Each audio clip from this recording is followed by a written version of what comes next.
బంగారం అగ్ని చేత పరీక్షింపబడుతుంది అనేది వాస్తవం. అగ్ని చేత పరీక్షింపబడుతుంది అనేది వాస్తవం. అయితే ఇంకొక వాస్తవం ఏంటంటే, ఆ అగ్ని చేతనే అది శుద్ధీకరణ పొందుతుంది అనే విషయం మనకు గ్రహింపగలగాలి. హల్లెలూయా. అగ్ని పరీక్షకు నిలవాలి అంటే ఆ నిలిచేదానికి తగినట్టుగా మనల్ని అగ్నే సిద్ధపరుస్తుంది. మళ్ళీ చెప్తున్నా, అగ్ని పరీక్షకు మనం నిలవాలి అంటే మనల్ని అగ్నే శుద్ధీకరిస్తుంది, అగ్నే నిలబెడుతుంది.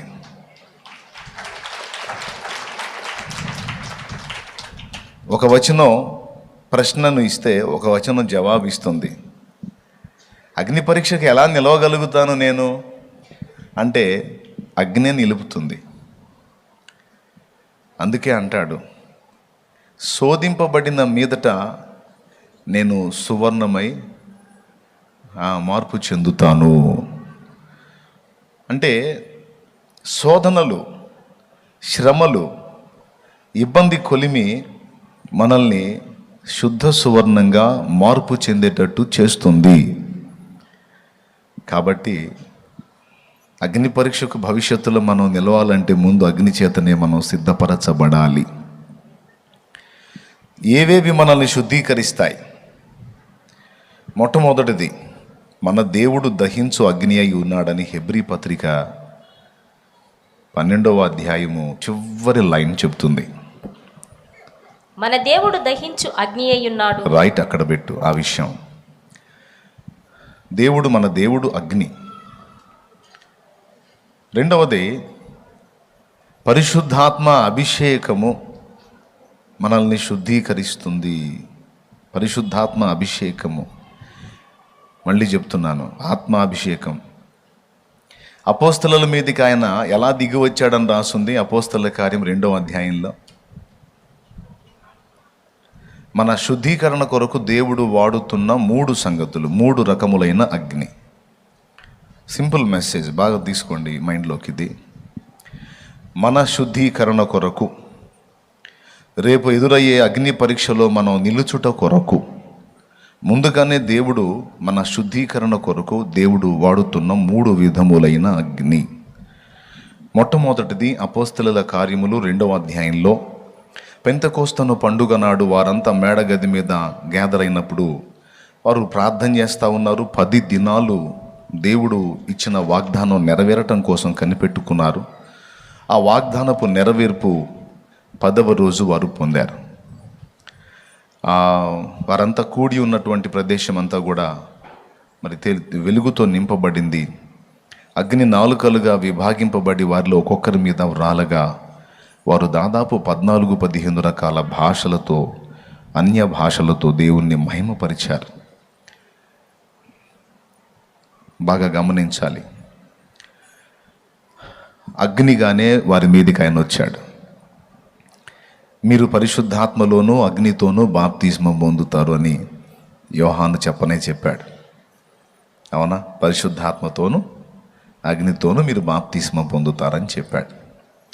సో శుద్ధీకరణకు దేవుడు వాడుతున్న మొదటి అగ్ని అభిషేకము. Okay, number 1. నంబర్ 2, రెండవది, శుద్ధీకరణ కొరకు దేవుడు వాడుతున్న మరొక అగ్ని ఆయన వాక్కు, దేవుని వాక్యం. ఇర్మియా గ్రంథంలో అంటాడు, నా మాట అగ్ని వంటిది కాదా, బండలను బ్రద్దలు చేయు సుత్తె వంటిది కాదా అంటాడు. కాబట్టి శుద్ధీకరణ కొరకు ఆయన మనకి వాక్యమును ఉదకము చేత స్నానం చేయించడానికి వాక్యాగ్నిని, వాక్య ఉదకాన్ని మన కొరకు సిద్ధపరిచాడు, అది మనకు అనుగ్రహించాడు. సో మన శుద్ధీకరణ కొరకు దేవుడు వాడిన లేదా వాడుతున్న మరొక అగ్ని వాక్యాగ్ని. చూడండి, మనలో ఏ చెత్త, ఏ కల్మషం దాగి ఉన్నా వాక్య ఉపదేశం వెలువడుతున్నప్పుడు కాల్చబడతా ఉంటుంది. Praise the Lord, hallelujah. So మారుమూలలో దాగిన చెత్తని కూడా సమస్తము కాల్చగల శక్తి అగ్నికి ఉంది కనుక ఆ అగ్ని పేరు వాక్యాగ్ని. ఓకేనా? మనం నా కన్నుల కన్నీరు తుడిచిన యేసయ్యకే అనే పాటలో తన వాక్యముతో నన్ను కాల్చిన యేసయ్యకే, యేసయ్యకే ఆరాధన ఆరాధన ఆరాధన ఆరాధన. తన వాక్యముతో నన్ను కాల్చిన యేసయ్యకే, యేసయ్యకే ఆరాధన ఆరాధన ఆరాధన ఆరాధన ఆరాధన ఆరాధన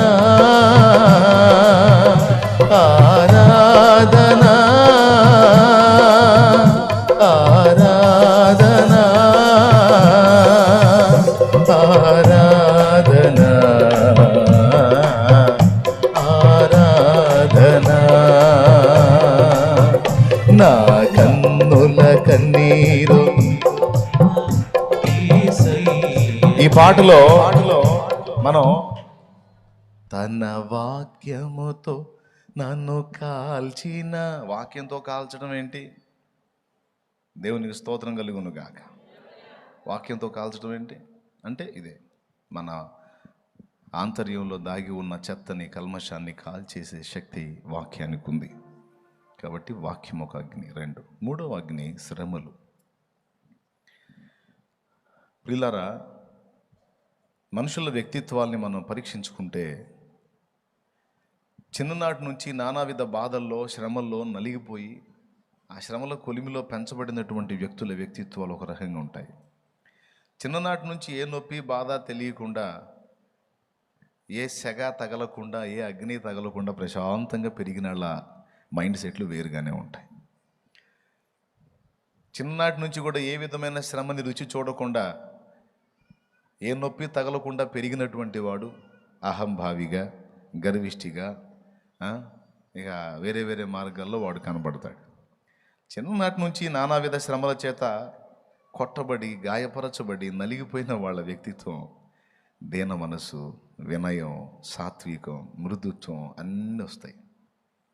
మామూలుగా లోకపరంగా చూసుకున్నా కూడా, అవునా? మనం అనుకుంటాం ఆయనకి ఎందుకు తెలియదండి పాపం, కష్టపడి పైకి వచ్చినాడు, ఆయనకి మన బాధలు తెలుసు అందుకే అట్లా స్పందిస్తున్నాడు అంటాం. కష్టం అనే అనుభవం తెలియకుండా ఒకడు పెరిగాడు అనుకో, వాడికి ఏం తెలుసురా మన బాధలో? ఏనాడన్నా వాడు పడితే కదా. వాడికేరా బాబు శ్రీమంతుడి బిడ్డ, సమృద్ధి కలిగిన వాడి సంపన్నుడి బిడ్డ, వాడు చిన్ననాటి నుంచి కూడా సమృద్ధిగా పెరిగాడు కాబట్టి వాడికి మన బాధలు తెలియదు అనుకుంటాం. అదే కష్టపడి పైకి వచ్చినటువంటి వ్యక్తిని మనం చూసినప్పుడు, కష్టపడి పైకి వచ్చాడు, అందరి బాధలు తెలుసు ఆయనకి, అందుకే ఇలా స్పందిస్తున్నాడంట. సో శ్రమలు మన వ్యక్తిత్వాన్ని శుద్ధిపరుస్తాయి. అందుకే దేవుడు తప్పనిసరిగా శ్రమలని వాడుకుంటాడు మన విషయంలో, మన క్షేమాన్ని కోరి, మన మేలు కోరి. మనం వాటి నుంచి విడుదల పొందాలని ఎప్పుడు తప్పిస్తూ ఉంటాం. అందరి సోపాదే, నాకు బాధలు ఎక్కువ ఉన్నాయి, నాకు ఇబ్బందులు ఎక్కువ ఉన్నాయి, నాకు సమస్యలు ఎక్కువ ఉన్నాయి, నాకు అయ్యి అని ఎక్కువ వేదన పడతా ఉంటారు. తప్పులేదు, బాధను అనుభవించేవాడికి తెలిసిదని ఇప్పుడే కదా చెప్పాను. ఇవన్నీ నాకు బాగా నన్ను ఇబ్బంది పెడుతున్నాయి అని మనం చెప్పుకుంటూ ఉంటాం, కానీ అది తప్పనిసరి అవసరతను బట్టి దేవుడు మనకు అనుగ్రహించాడని ఆలోచన చేయం. అదే పేతురు పత్రికలో చెప్పాడు, అవసరాన్ని బట్టి నీకు ఆ పరిస్థితి వచ్చింది, అవసరాన్ని బట్టి నీకు ఆ శ్రమ వచ్చింది, అవసరాన్ని బట్టి నీకు ఆ సమస్య వచ్చింది, అవసరాన్ని బట్టే నీకు ఆ బలహీనత వచ్చింది, అవసరాన్ని బట్టే నీకు ఆ ఇబ్బంది వచ్చింది, అవసరాన్ని బట్టే ఆ నింద వచ్చింది, అవసరాన్ని బట్టే ఆ అప్పు అయింది, అవసరాన్ని బట్టే ఆ బలహీనత నీకు సంప్రాప్తమైంది. నువ్వు ఏది అన్నా చెప్పు, అవసరాన్ని బట్టే అని చెప్తాను నేను, ఎందుకంటే వాక్యం అదే చెప్పింది కాబట్టి. ఈ విధంగా మనకు అనుగ్రహించబడేటువంటి సకల విధములైన శ్రమలన్నీ కూడా ఏకమై మనకు మేలు తీసుకొని వస్తాయి, మన మేలుకే జరుగుతాయి. ఇది తిరుగులేని సత్యం. కాబట్టి దేవుడు మన శుద్ధీకరణలో వాడే మూడవ అగ్ని శ్రమలు. అదే అక్కడ చెప్పాడు, అవసరాన్ని బట్టి అగ్ని వంటి శ్రమలు. ఈ అగ్ని లాంటి శ్రమలో మనల్ని పూర్తిగా కాల్చేయటానికా, లేకపోతే మనలో ఆ మస్టు మాలిన్యాన్ని కాల్చేయడానికా? ఏం కాల్చేయడానికి? అదే చెప్పాడు అన్నమాట. శోధింపబడిన మీదట నేను సువర్ణమై మారేదను. బంగారం ఒక విధమైన రాతి నుండి తీస్తారు. ఆ రాతిలో బంగారము మరియు మట్టి రెండు మిక్స్ అయి ఉంటుంది. బంగారం కొట్టోళ్ళు వాళ్ళు చేసే వర్క్ తెలుసుగా తమ్ముడు, నీకు వంశీ తెలుసుగా, రెండు కలిసి మిక్స్ అయి ఉంటుంది. మళ్ళీ చెప్తున్నా, బంగారం ఒక రాతి నుండి తీస్తారు. అందులో తీసే ముడి బంగారంలో బంగారము మరియు మట్టి లేదా మాలిన్యం లేదా మురికి లేదా మస్టు మిక్స్ అయి ఉంటుంది. అది రెండు మిక్స్ అయి ఉన్నప్పుడు దాంతో నగ చేస్తే కొన్ని ఇబ్బందులు కలుగుతాయి. ఆ మట్టి బంగారం యొక్క బలాన్ని దెబ్బతీసే అవకాశం ఉంది. నంబర్ 1. ఆ మట్టి లేక ఆ మురికి మాలిన్యం బంగారం యొక్క తేజస్సును ఆపేసే అవకాశం ఉంది. అంత చెమకాయింపు ఉండదు. అర్థమైందా? ఆ మట్టి బంగారం యొక్క విలువను చాలా తగ్గించే అవకాశం ఉంటుంది. అర్థమైందా? కాబట్టి ఇప్పుడు బంగారంలో గట్టితనం రావాలంటే మట్టి తొలగిపోవాలి. లేకపోతే బంగారం అయినా సరే అది మెత్తగా ఉంటుంది, అది అంత పటిష్టంగా ఉండదు. మట్టి మిక్స్ అయితే సిమెంట్ బిల్డింగ్ కూడా ఎఫెక్ట్ అయిపోద్ది. కాబట్టి బంగారం అంటే పరలోక సంబంధమైనటువంటి వ్యక్తిత్వం, మట్టి అంటే భూ సంబంధమైంది. ఈ పరలోక సంబంధిలో ఈ భూ సంబంధమైన మట్టి కొంత మిళితమై ఉంటుంది. కొద్దిగా అర్థం చేసుకోవడానికి ప్రయత్నం చేయండి. ఈ పరలోక సంబంధిగా దేవుని రికార్డులోకి ఎక్కినటువంటి ఈ మనుష్యుడు లేక నువ్వు నేను ఎక్కడి వారంగా నిర్ణయించబడ్డా, మన పౌరత్వం ఎక్కడిది అంటే అక్కడిది. కానీ ఇక్కడ ఉన్నాం, మట్టి లోకంలో ఉన్నాం. బంగారమే మనల్ని అందరినీ నా బంగారాలు అని రాసుకున్నాడు. దేవా, నన్ను బంగారు తల్లి బంగారు తండ్రి అని ముద్దాడావుగయ్యా, మరి ఎందుకయ్యా నన్ను ఇలాగా కొలిమిలో కాలుస్తున్నావు అని అంటే, నువ్వు బంగారానివే కానీ కొద్దిగా మట్టి మిక్స్ అయి ఉంది, అందువల్ల గట్టితనం నీలో కొరవడింది. అందుకని ఈ అగ్ని పరీక్ష చేత లేదా ఈ అగ్ని చేత నీలో ఉన్న ఆ మట్టిని తొలగించే పని చేస్తున్నాను. మట్టి ఎక్కడిది? ఇక్కడిది. బంగారం బంగారం దేనికి సాదృశ్యంగా ఉందంటే పరలోకానికి, పరలోక మహిమకు సాదృశ్యంగా ఉంది బంగారం. దేవునికి మహిమ. అదేందన్నా బంగారం అంటే ఇంకా పరలోకం అంటున్నా, బంగారం కంటే విలువైనవి చాలా ఉన్నాయి అని మీరు అంటారేమో. బంగారం కంటే విలువగా ఎంచబడ్డది ప్లాటినం ఒకటి ఉంది. ప్లాటినం బంగారం కంటే కూడా ఖరీదు. కానీ ఆశ్చర్యం ఏంటంటే ప్లాటినం స్టీల్, ఒరిజినల్ స్టీల్ లాగా ఉంటుంది. ప్లాటినంతో ఎవరైనా హారం చేయించుకున్నారు అనుకో, హారం చేయించుకొని, వడ్డాణం చేయించుకొని, చెవులకి చేయించుకొని, నెత్తి మీద ఇది చేయించుకొని, దేంతో? ప్లాటినంతో. పెళ్ళికి వెళ్ళారు అనుకో, మెంటల్ది ఏంటి అన్ని స్టీల్ పెట్టుకొని వచ్చింది అనుకుంటారు. ఇక ఆమె మనిషికి చెప్పుకోవాలి, అక్కయ్య ఇదేంటో తెలుసా, స్టీల్ అనుకున్నారు ప్లాటినం అని చెప్పుకోవాల్సి వచ్చింది. అదే గోల్డ్ పెట్టుకుందనుకో, అది రోల్డ్ గోల్డ్ అయినా సరే, చాలా పెళ్ళిళ్ళలో కనబడేది అదే. చాలామంది అమాయకంగా మోసపోతూ ఉంటారు. ఆమె చూసావా ఒళ్ళంతా దిగేసింది, బుస్సే, అంతా రోల్డ్ గోల్డ్ ఎక్కువ ఉంటుంది. ఒరిజినల్ గోల్డ్ పెట్టుకొని రావచ్చు, కానీ భర్త చెప్తాడు అన్నమాట, ఈ గోల్డ్ ఉంటే నిన్ను సాగు కొడతారు, అందుకని రోల్డ్ గోల్డ్ వేసుకో, ఒరిజినల్ ఉంటే ఉంది, అంతగా ఎవరైనా డౌట్ వచ్చి అడిగితే ఇంటికి వచ్చి చూపిద్దాం, ఇబ్బంది ఏం లేదు. అర్థమైందా? చాలా వరకు పెళ్ళిళ్ళలో మనకు కనపడేదంతా బుస్సు గోల్డే, అంటే రోల్డ్ గోల్డ్. కాబట్టి బంగారు వర్ణం ఉన్నటువంటి రోల్డ్ గోల్డ్ అయినా సరే దాని విలువే. అదేందో మరి, దాని వర్ణం తగిలితేనే ఆశ్చర్యంగా ఉంటుంది. అంతకంటే విలువైన ప్లాటినం అదంతా ఎన్నిక చేయబడదు. కాబట్టి ఇప్పుడు టాప్లో ఏది? బంగారమే.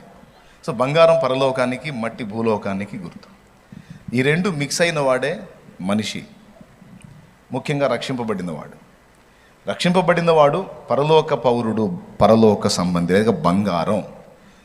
వాడు ఈ భూమిలో ఉన్నాడు. భూ సంబంధమైన ఆదాము సంబంధమైనటువంటి జీవం ఇంకా వాళ్ళలో పనిచేస్తున్న కారణం చేత కొంత మట్టి సంబంధమైన లక్షణాలు, మెంటాలిటీ, మైండ్ సెట్ ఉంటుంది. కొంత మట్టి వాసన ఉంటుంది. ఇది ఏమేం చేస్తుంది? బంగారానికి బలం తగ్గిస్తుంది, బంగారానికి వన్నె తగ్గిస్తుంది. ఈ మట్టితో అలాగున అమ్మటానికి మనం పెడితే దాని విలువ తగ్గుతుంది. అవునండి, ఇందులో మట్టి చాలా ఉంది, ఇది అంతా శుద్ధి చేసుకొని అంతా దీన్ని మేలేం చేయాలంటే ఎంత అయింది, ఎంత చాకిరి.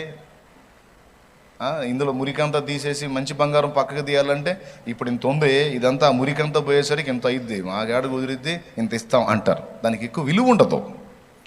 కాబట్టి దానికి తేజస్సు రావాలన్నా, దానిలో గట్టితనం రావాలన్నా, దానికి విలువ సరిగ్గా ఉండాలన్నా అదేం చేయబడాలి? మాలిన్యం అంతా తొలగిపోయి మేలిమి బంగారం కావాలి. కావాలంటే ఏం చేయాలి? తప్పదు, ఇక దాన్ని అగ్నిలో పెట్టాల్సిందే. కాబట్టి అగ్ని పరీక్షలో మనం శుద్ధ సువర్ణంగా రేపు అక్కడ కనబడాలి అంటే, అక్కడ అగ్నిలో మనం శుద్ధ సువర్ణంగా కనబడినట్లు భూమి మీదనే ముందు మనల్ని అగ్నిలో వేసి కాల్చి మురికి తీసేసి శుభ్రపరిచి అక్కడ తీసుకొని నిలబెట్టి చూసుకుంటాడన్నమాట.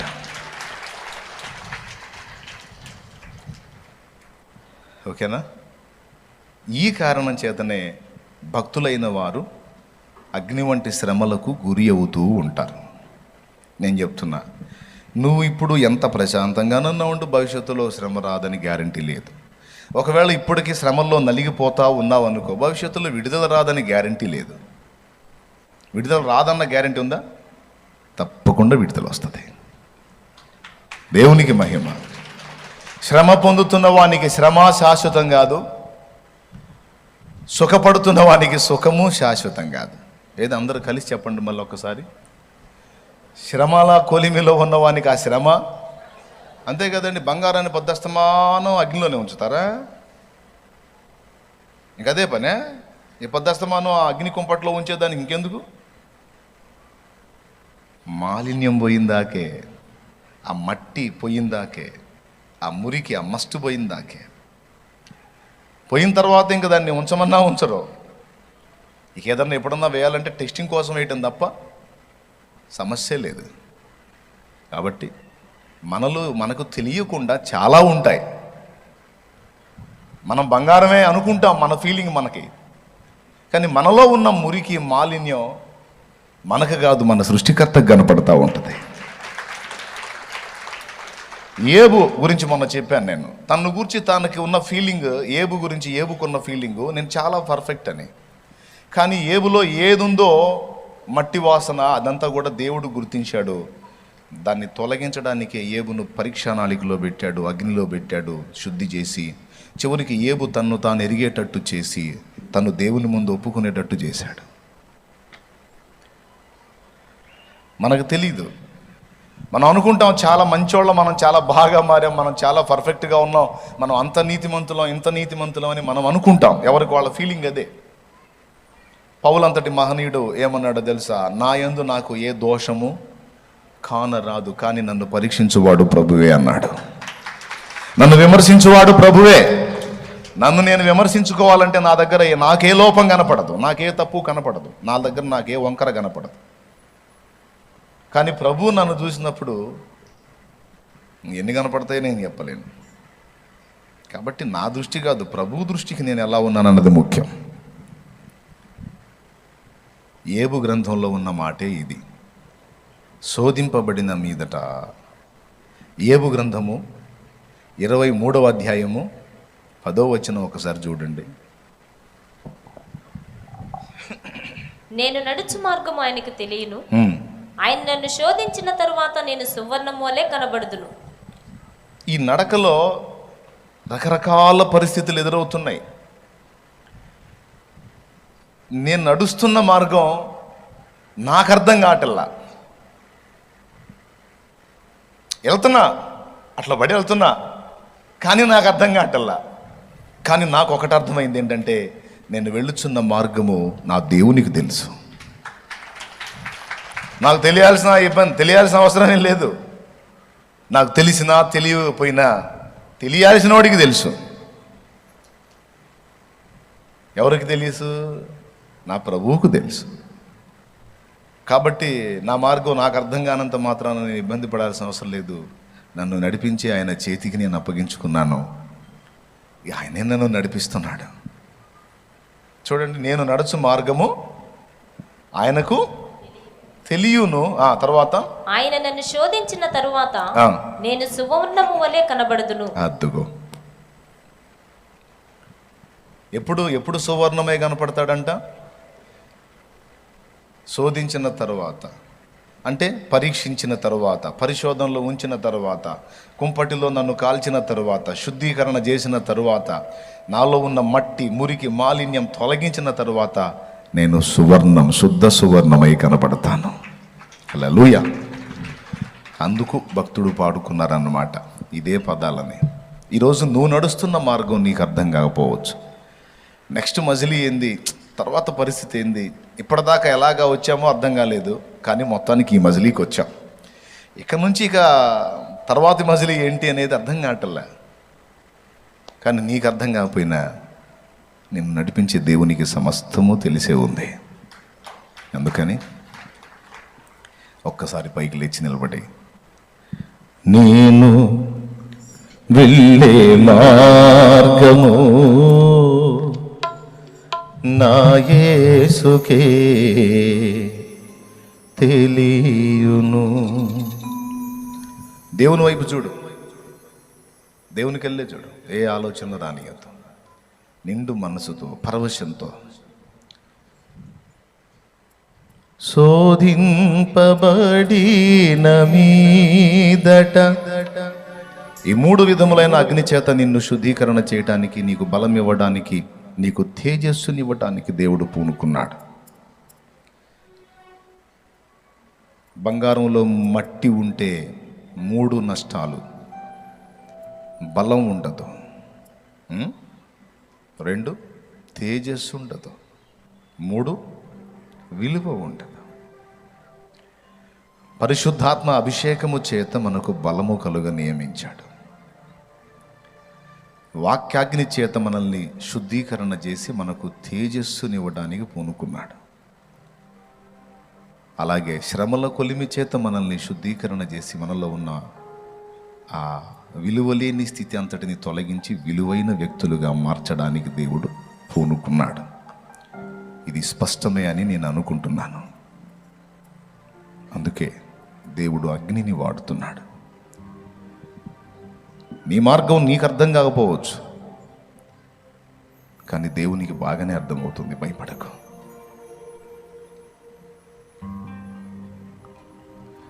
నేను వెళ్ళే మార్గము నా యేసుకే తెలియును. నేను వెళ్ళే మార్గము నా యేసుకే తెలియును. శోధింపబడిన మీదట నేను సువర్ణమై మారెదను. శోధింపబడిన మీదట నేను సువర్ణమై మారెదను. నేను వెళ్ళే మార్గము నా యేసుకే తెలియును. నేను వెళ్ళే మార్గము నా యేసుకే తెలియును.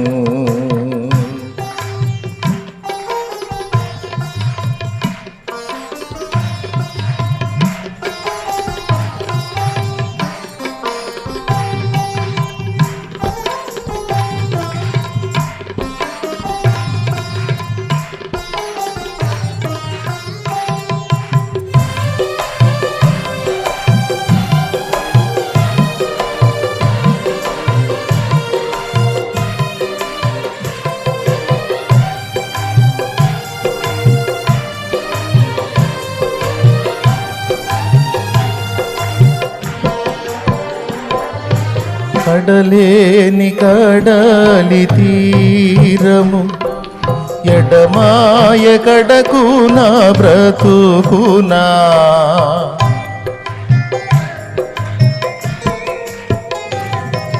కడలేని కడలి తీరము ఎడమాయ కడకునా బ్రతుకునా గురిలేని తరుణాన వేరువగా నాదరిని నిలిచేవనా ప్రభు గురిలేని తరుణాన వేరువగా నాదరిని నిలిచేవనా ప్రభు నేను వెళ్ళే మార్గము నా యేసుకే తెలియును నేను వెళ్ళే మార్గము నా యేసుకే తెలియును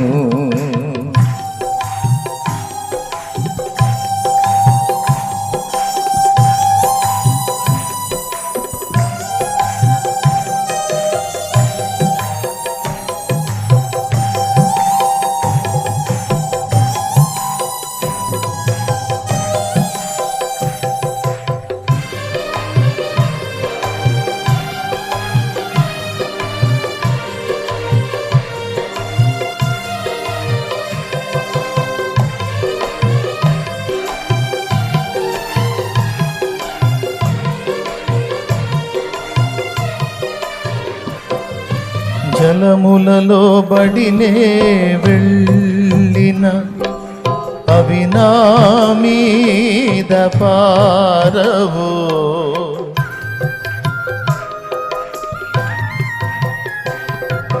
జలములలో బడినే వెళ్ళిన అవి నా మీద పారవు అగ్నిలో నేను నడచినను జ్వాలలు నన్ను కాల్చజాలవు అగ్నిలో నేను నడచినను జ్వాలలు నన్ను కాల్చజాలవు నేను వెళ్ళే మార్గము నా యేసుకే తెలియును నేను వెళ్ళే మార్గము నా యేసుకే తెలియును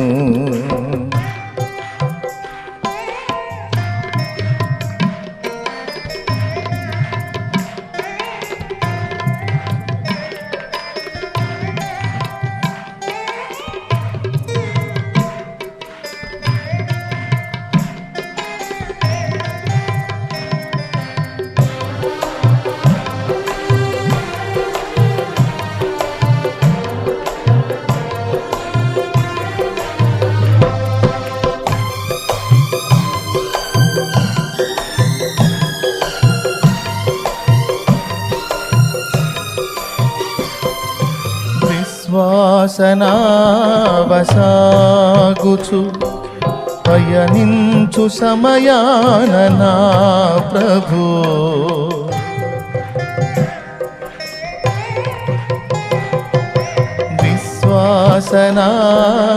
విశ్వాసనావసాగుచు పయనించు సమయాన నా ప్రభు సాతాను సుడిగాలి రేపగా నా ఎదుటే నిలిచేవనా ప్రభు సాతాను సుడిగాలి రేపగా నా ఎదుటే నిలిచేవనా ప్రభు నేను వెళ్ళే మార్గము నా యేసుకే తెలియును నేను వెళ్ళే మార్గము నా యేసుకే తెలియును శోధింపబడిన మీదట నేను సువర్ణమై మారెదను శోధింపబడిన మీదట నేను సువర్ణమై మారేదను. హల్లెలూయా హల్లెలూయా హల్లెలూయా ఆమేన్.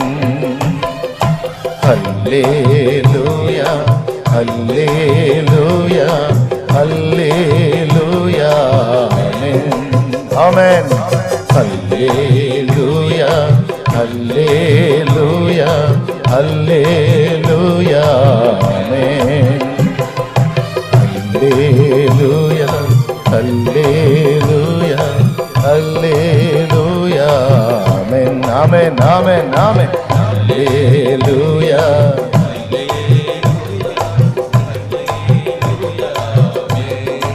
ఆమేన్. హల్లెలూయా హల్లెలూయా హల్లెలూయా ఆమేన్.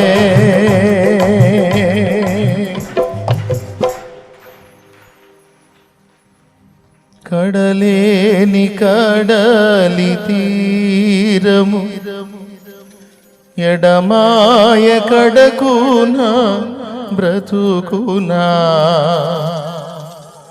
గురిలేని తరుణాన వెరువగా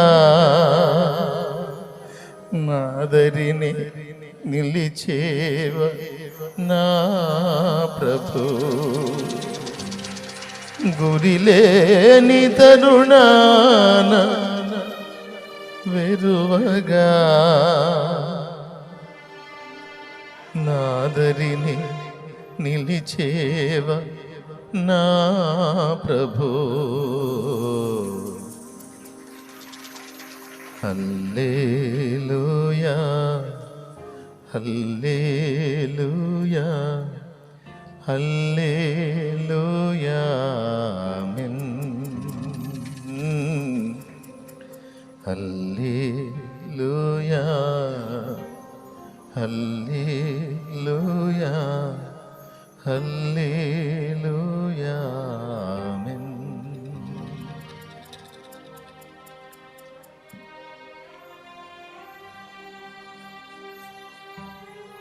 ప్రార్థన. స్తోత్రం స్తోత్రం స్తోత్రం స్తోత్రం స్తోత్రం. పరిశుద్ధుడైన ప్రభువా మీకు వందనాలు, స్తోత్రాలు, కృతజ్ఞతాస్తుతులు నాయన. ఉదయకాలం ఇదిగో నా ప్రభువా నిన్ను ఆరాధించే ధన్యత భాగ్యం మాకు ఇచ్చినందుకు వందనాలు.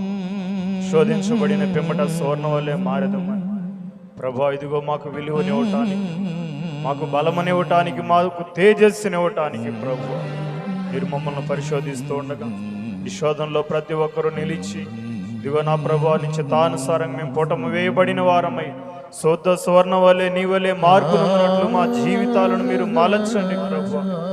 అయ్యా నీ కృపను మాకు దయచేయండి నాయన. ప్రతి ఒక్కరిని మీరు దర్శించండి. ఈరోజు నెమ్మది నొందుతున్న వారు ప్రభువా శ్రమ వచ్చినప్పుడు పిరికి వారు కాకుండా ధైర్యంగా ముందుకు సాగునట్లు సహాయం చేయి. ఈనాడు ప్రభువా శోధించబడుతున్న వారు ధైర్యంతో ముందుకు సాగి ఈ సమాధానం పొందినట్లు సహాయం చేయి. మీ సన్నిధిలో చేయబడిన మా ఆరాధన గైకొని ప్రతి ఉత్తరమును దయచేయమని ఈ ముందున్న సమయాన్ని మీ దాసుల మీద దయగల హస్తాలకు అప్పగిస్తూ వాక్యం ముందు మీరే ప్రతి ఒక్కరితో మాతో మాట్లాడమని కృతజ్ఞతా స్తోత్రాలు వందనాలు చెల్లిస్తూ యేసుక్రీస్తు నామములో ప్రార్థిస్తున్నాను తండ్రి. ఆమేన్. Amen amen. కూర్చుందాం.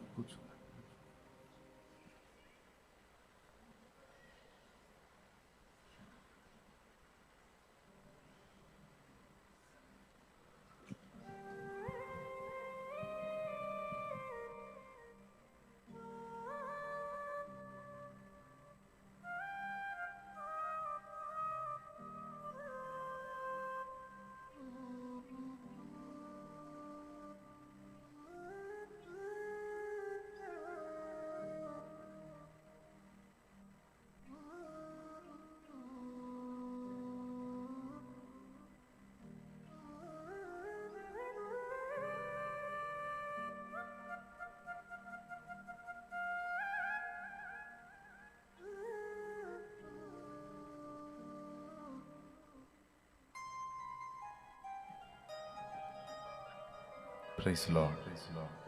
హల్లెలూయా.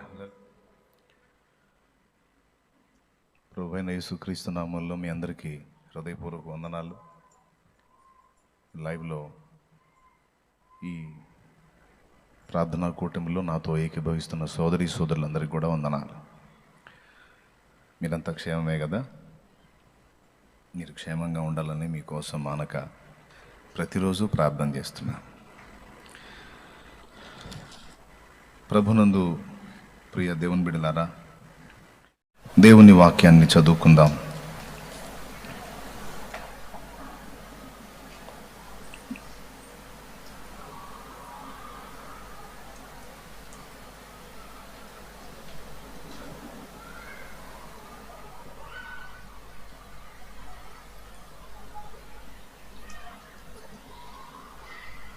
అర్థం కాలేదురా?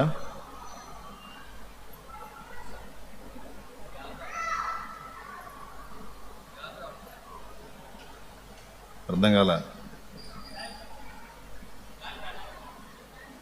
ఆవు కాదురా,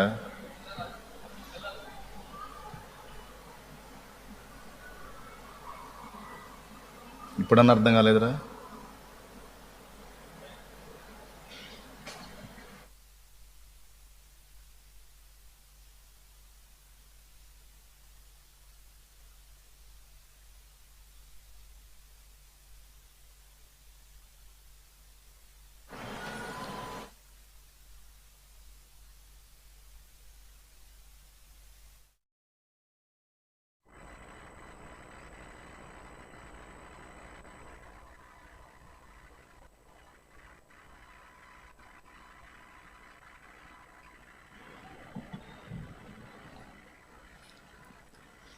బైబిల్ గ్రంథంలో నుంచి లూకాసు వార్త 17వ అధ్యాయము.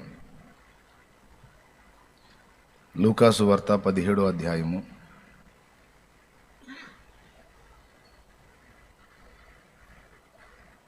17వ వచనం నుంచి చదువుకుందాం. లూకా 17:17. అందుకు యేసు 10 మంది శుద్ధులైరి కారా? ఆ 90 ఎక్కడా? ఈ అన్యుడు తప్ప దేవుని మహిమపరచుటకు తిరిగి వచ్చిన వాడెవడును అగపడలేదా అని చెప్పి, నీవు లేచిపోము, నీ విశ్వాసము నిన్ను స్వస్థపరచునని వానితో చెప్పాను. చిన్న మాట ప్రార్థన చేసుకుందాం. తండ్రి, నీ మాటల కొరకు మిగులు ఆశతో మేమున్నాం కానీ మనుషుని మాటల కొరకు కాదు. గనుక నా ప్రభువా, నీవే మాతో అందరితో కూడా మాట్లాడండి. నాతో మాట్లాడండి తండ్రి. నన్ను బలపరచండి. మాతో మా అందరి కాపుదల మాకందరికి నీ దయచేసి కృప చూపి దీవించమని, మాతో ముచ్చటించుమని యేసుక్రీస్తు అద్వితీయ నామంలో ప్రార్థించి వేడుచున్నాం తండ్రి. ఆమేన్, ఆమేన్. ప్రభునందు ప్రియులారా, ఇక్కడ జరిగిన సన్నివేశం బహుశా మీ అందరికీ తెలిసే ఉంటుందని నేను అనుకుంటున్నాను. ఏమిటి ఆ సన్నివేశం అంటే, యేసు ప్రభు మార్గాన వెళుతూ ఉండగా త్రోవలో ఆయనకి 10 మంది కుష్ఠరోగము చేత బాధపడుతున్న వ్యక్తులు తారసపడ్డారు. వాళ్ళు దూరాన నిలిచి ప్రభువా మమ్మను కరుణించు అని కేకలు వేశారు. యేసు ప్రభు రోగాల మీద అధికారం కలిగిన వాడని, దయ్యాల మీద అధికారం కలిగిన వాడని, ఆయన ఆజ్ఞాపిస్తే దయ్యాలు వెళ్ళిపోతాయి, రోగాలు కూడా వెళ్ళిపోతాయని వారు తెలిసే ఉన్నారు. గనుక ప్రభువును చూసినప్పుడు వాళ్ళు ఆయన్ని అర్థించారు. అయ్యా, మా మీద కనికరపడు, మమ్మల్ని కరుణించు, ఈ కుష్ఠరోగము చేత సమాజానికి కుటుంబాలకి దూరమైపోయాం, వెలివేయబడిన జీవితాలు జీవిస్తున్నాం అని మొర్ర పెట్టుకున్నారు. యేసయ్యకు కనికరం కలిగింది. పాపం బాధపడుతున్నారు అని, సరే మీరు వెళ్ళండి, వెళ్ళి యాజకునికి కనబరుచుకోండి అన్నాడు. ఒక కుష్ఠరోగముతో బాధపడేటువంటి వ్యక్తి యాజకుని దగ్గరికి ఎప్పుడు వెళ్ళాలి అంటే, ఆ వ్యాధి తగ్గిపోయినప్పుడు, దాని తాలూకు ఏది కూడా లేనప్పుడు చెకింగ్ కోసం యాజకుడి దగ్గరికి వెళ్ళాలి. యాజకుడు ఆ కుష్టు పొడ లేక ఆ గాయాలు తగ్గిపోయినాయా, ఉన్నాయా, మానినయా, మానలేదా అని నిర్ధారణ చేసి, అదంతా కూడా పూర్తిగా తొలగిపోయింది, ఇతడు కంప్లీట్గా స్వస్థత పొందాడు, బాగుపడ్డాడు, ఆరోగ్యవంతుడు అయ్యాడు అని అతడు నిర్ధారిస్తే అప్పుడు అతడు సమాజంలోకి వెళ్ళి యాజకుడికి చెల్లించాల్సినవి కొన్ని ఉంటాయి. దేవుని సన్నిధిలో చెల్లించాల్సినవి కొన్ని ఉంటాయి. అవి చెల్లించి అతడు స్నానం చేసుకొని వెళ్ళి తన కుటుంబంలో సమాజంలో మళ్ళా కలుస్తాడనమాట. ఒకవేళ ఆ బలహీనత తగ్గలేదనుకో, ఇక జీవితాంతం అతడు అలాగా ఎడారిలో బ్రతకటమే, అంటే సమాజానికి దూరంగా వెలివేయబడిన జీవితంలో ఉండటమే. ఈ బలహీనత వచ్చినటువంటి వాళ్ళకి గాయాలు అవుతాయి, కానీ నొప్పి అర్థం కాదు. గాయాలు అవుతాయి కానీ నొప్పి అర్థం కాదు. చేతులు అలాగ బెండ్ అయిపోయి వాటికి కట్లు కట్టుకున్నారు. చీము రక్తాలు కారుతూ ఉంటే కాళ్ళకి కట్లు కట్టుకున్నారు. అంత వికారంగా ఉంది వాళ్ళ పరిస్థితి. జాలి పడ్డాడు, కనికర పడ్డాడు. సరే మీరు వెళ్ళిపోయి యాజకుడికి కనపరుచుకోండి అన్నాడు. ఇదేంటి, జబ్బు తగ్గితే కదా యాజకుడికి వెళ్ళి చూపించుకోవాలి? మా పుళ్ళు పచ్చిగానే ఉన్నాయి, మా గాయాల నుండి చీము రక్తాలు కారుతానే ఉన్నాయి, ఈ స్థితిలో ఉండగానే వెళ్ళి యాజకుడికి కనపరుచుకోమంటున్నాడు ఏమిటి అని వాళ్ళల్లో వాళ్ళు అనుకుంటే, ఒకడు అన్నాడు, ఆయన వెళ్ళి యాజకుడికి కనపరుచుకో అని చెప్పాడు అంటే మనకి జబ్బు తగ్గిపోయిద్ది, ఖాయం. అందుకే ఆయన ఆ మాట చెప్పాడు. ఇంకా సందేహం ఏముంది? మళ్ళీ ఆయనకి ఎదురు చెప్పటం ఎందుకు, ఆయన ప్రశ్నించడం ఎందుకు? ఆ ప్రభు చెప్పినట్టు మనం వెళదాం పదండి అని ఒకడు అన్నాడు. అప్పుడు మిగిలిన వాళ్ళు అయి ఉండొచ్చులే, సరే వెళదాం, చెప్పాడుగా. ఒకవేళ అక్కడికి వెళ్ళినాక తగ్గకపోతే అప్పుడే మళ్ళీ వచ్చి బోధకుడిని అడుగుదాం అనుకొని బయలుదేరారు. కొంచెం దూరం వారు మార్గమున పోవుచూ ఉండగా వాళ్ళ చేతుల నుంచి ఆ కట్లు ఊడిపోతున్నాయి. వాళ్ళ కాళ్ళ కట్టిన కట్లు ఊడిపోతున్నాయి. అంటే పుళ్ళు పచ్చిగా ఉంటే కట్టుని పట్టేస్తాయి, ఆ తడి కట్టును అలాగా పట్టేస్తుంది. కానీ వీళ్ళు మార్గమున పోవుచూ ఉండగా, ప్రభు మాట చొప్పున వారు నడుచుచూ ఉండగా ఆశ్చర్యం జరిగింది, ఒక అద్భుత కార్యం జరిగింది.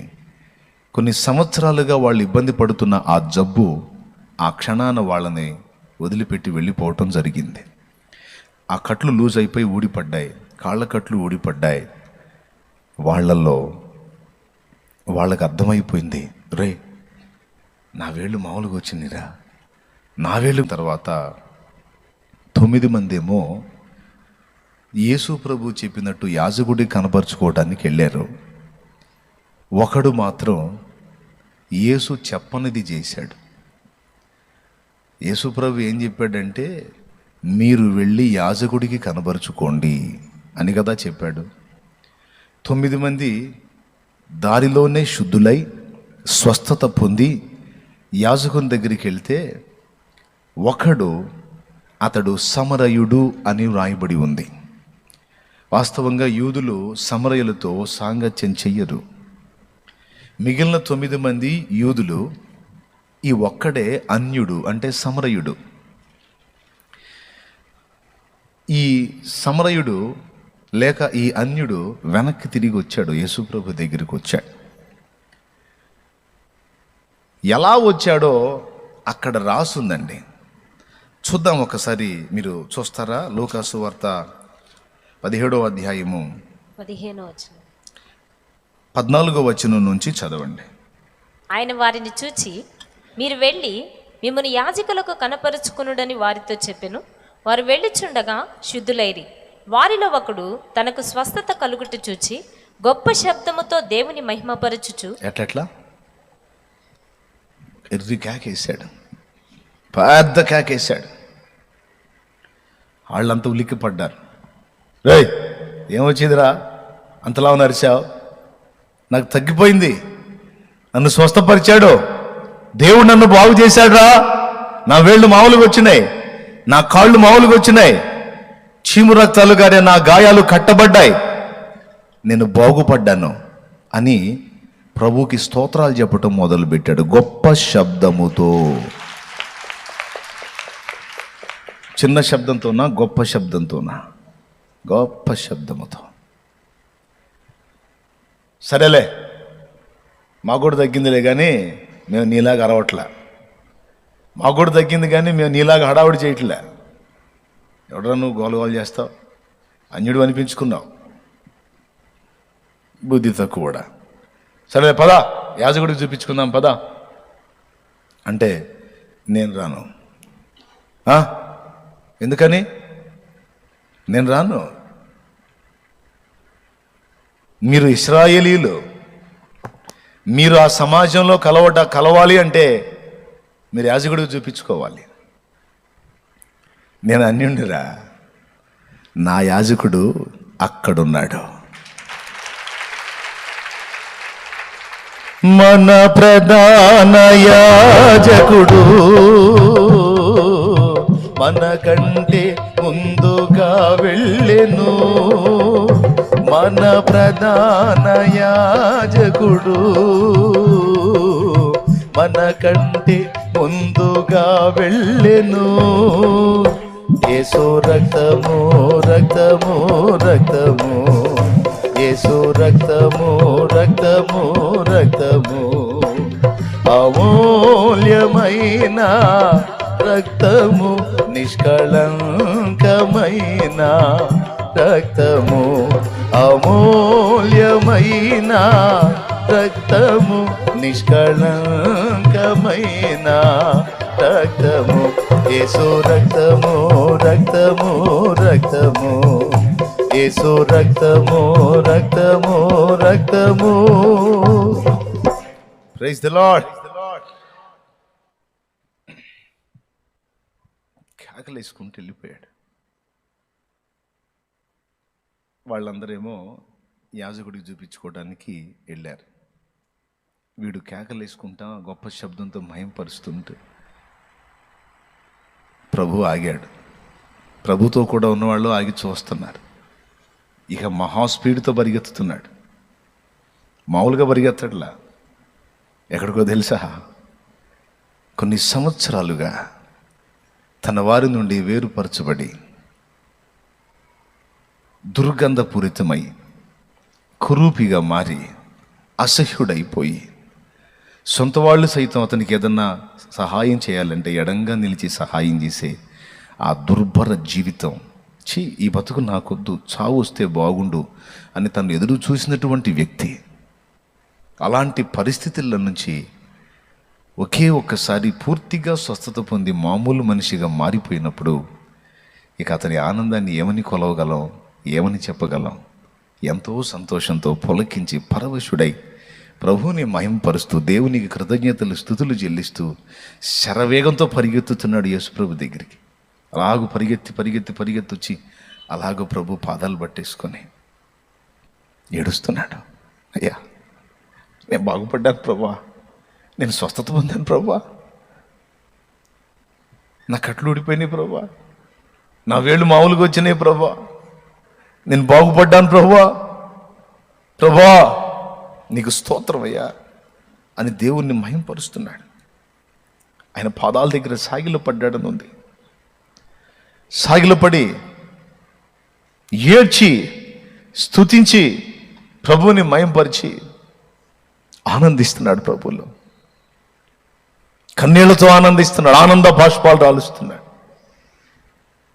పాపం యేసయ్య కాళ్ళ కాడ పడ్డోడిని చూడట్లా, కాళ్ళ కాడ సాగిల పడ్డోడిని చూడట్లా, వాని వెనక చూస్తున్నాడు.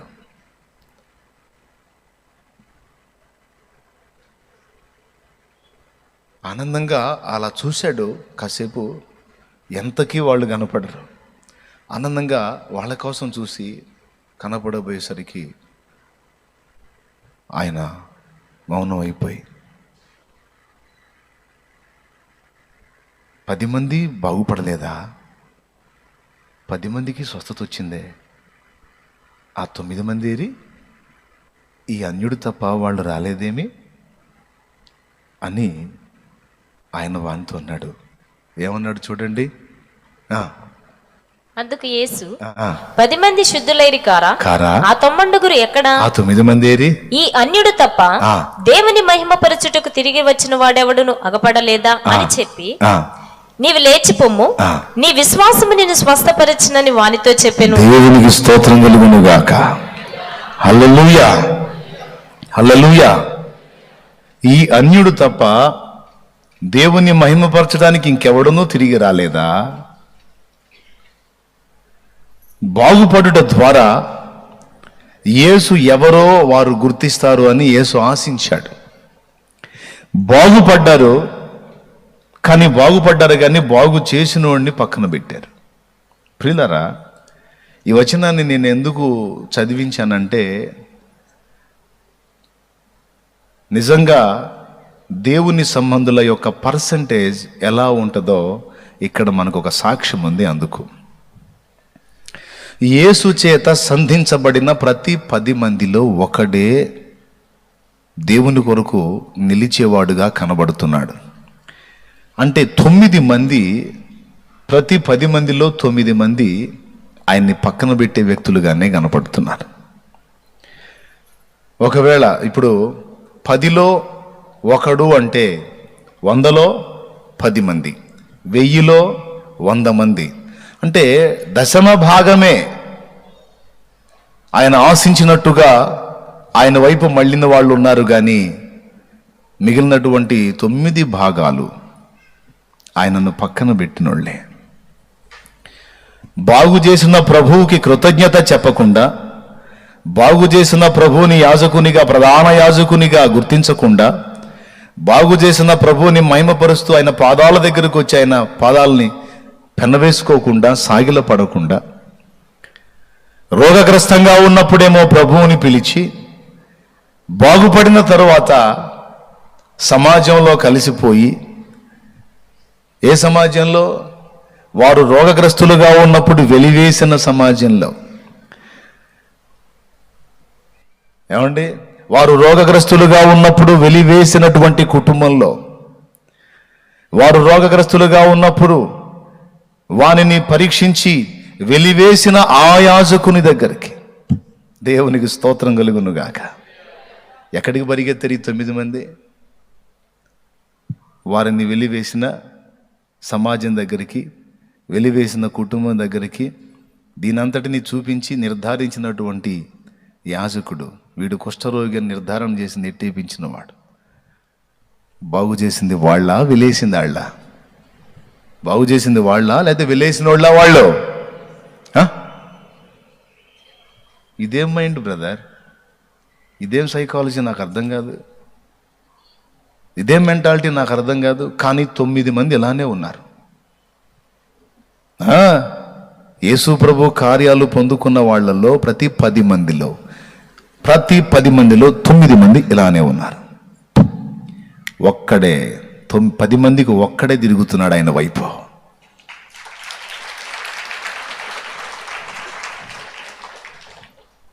ఇప్పుడు చప్పట్లు కొట్టాలా, బాధపడాలా, చప్పట్లు కొట్టాలా? నాకు తెలుసుగా మీకు సందర్భం అర్థం కాదని, నాకు ఎప్పుడో తెలుసు. దేవునికి స్తోత్రం కలుగునుగాక. హల్లెలూయా. సరే, అయిపోయింది, పోనీ, అలవాట్లో పొరపాటు జరిగిపోయింది, క్షమించేద్దాం. బాధపడాల్సిన విషయం ఇది. ఒకవేళ ఆ 9 మందిలో కొంపదీసి మనం ఉండకుండానట్లు జాగ్రత్త పడాల్సిన సంగతి ఇది. అవునండి, ఆ 9 మందికి కార్యం పొందుకొని పోయి అందులో కలుద్దామన్న ఆలోచనే ఉంది. వాళ్ళ హృదయాల్లో ఆ స్పందన ఉంది, లోకపరమైన స్పందన. చాలామంది రోగంతో నా దగ్గరికి వస్తారు. వచ్చినప్పుడు వాళ్ళ హృదయ స్పందన గుర్తిస్తాను నేను. అయ్యా, నేను పిల్లల గలదాన్ని, నేను బాగుపడేటట్టు ప్రార్థన చేయండి అంటారు. బెదర్, నాకు 2 పిల్లలు బెదర్, నాకు ఈ జబ్బు వచ్చింది బెదర్, ఇది తగ్గిపోయేటట్టు ప్రార్థన చేయి బెదర్. ఎందుకు? ముందే చెప్తున్నాడు, తగ్గితే పోయి ముందు వాళ్ళందరినీ నేను లైన్ చేయాలని. ముందే చెప్తుంది, తగ్గితే ముందు వెళ్ళి వాళ్ళకి మేలు చేయాలని. ఒకసారి ఆలోచించండి, నువ్వు బాధపడుతున్నావు, రోగపీడితురాలివై ఉన్నావు. కనీసం దేవుడు నన్ను బాగు చేస్తే, బ్రదర్, నా ప్రభు కోసం బతకాలని ఆశగా ఉంది, నా బాధ్యతలు నెరవేరుస్తూ మెయిన్గా నా ప్రభువుని నేను హత్తుకొని ఆయన్ని హృదయపూర్వకంగా సేవించుకోవాలని ఆశ ఉంది బ్రదర్. కాబట్టి ముందు నాకు స్వస్థత వచ్చేటట్టు చేయండి, నా కోరిక నేను ప్రభు కోసం బతకాలని, మరి కుటుంబ సంగతి ఏంది? వాళ్ళ బాధ్యతలు ఏదన్నా ఉంటే చూద్దాం తర్వాత, అది సెకండ్ హాఫ్ బ్రదర్. ఫస్ట్ అయితే నేను నా ప్రభువుని ఫ్రీగా సేవించాలి, స్వేచ్ఛగా ఆరాధించుకోవాలి, ఈ వ్యాధి నన్ను అభ్యంతరపరుస్తుంది అని అడిగిన వాళ్ళు 100 మందిలో ఒక్కళ్ళు కూడా లేరు. నిజం, ఇప్పటి వరకు ప్రతి 100 మందిలో ఒక్కడు కూడా లేరు. వచ్చిన వాళ్ళందరూ కూడా నాకు ప్రార్థన చేయి, నాకు తగ్గిపోవాలి, నేను మా వాళ్ళని చూసుకోవాలి, నాకు మా అబ్బాయి కోసం ప్రార్థన చేయి, వాడికి తగ్గిపోవాలి, వాడు ఉద్యోగం చేయాలి, మా అమ్మాయి కోసం ప్రార్థన చేయి, ఆ అమ్మాయికి తగ్గిపోవాలి, పెళ్లి చేయాలి, మా నాన్న కోసం ప్రార్థన చేయండి, ఆయనకి తగ్గిపోవాలి, మేమంతా కూడా మళ్ళా ఆయన్ని సాది వాడాలి, నా కోసం ప్రార్థన చేయండి, నాకు ఇంతమంది కుటుంబం ఉన్నారు, ఇన్ని బాధ్యతలు ఉన్నాయి, నేను బాగుపడాలి, వాళ్ళందరి బాధ్యతలు నెరవేర్చాలి. మరి వాళ్ళందరి బాధ్యతలు అంత ముఖ్యమైనప్పుడు వాళ్ళనే బాగు చేయమను, వాళ్ళనే స్వస్థపరచమను. స్వస్థపరుస్తారా? ఏంటి స్వస్థపరిచేది? ఒక్కొక్కడు తగులుతాడు. నాకు భార్య పేషెంట్ అయి ఉంటుంది, ఆ పేషెంట్ అయిన భార్యను తీసుకొచ్చి మందిరంలో పడేస్తాడు.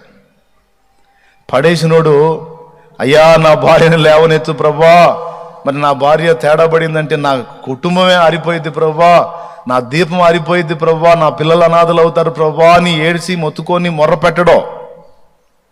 ఇక్కడ భార్యను పడేసి, ఒరే పాస్టరు నువ్వే ప్రార్థన చేసుకో అని వాడు రోడ్డు మీద సిగరెట్ తాగుతా తిరుగుతుంటాడు. అర్థమైందా? ఏదో సరదాగా టూర్కి వచ్చినట్టు రోగగ్రస్తురాలైన భార్యని ఇక్కడ పడేసి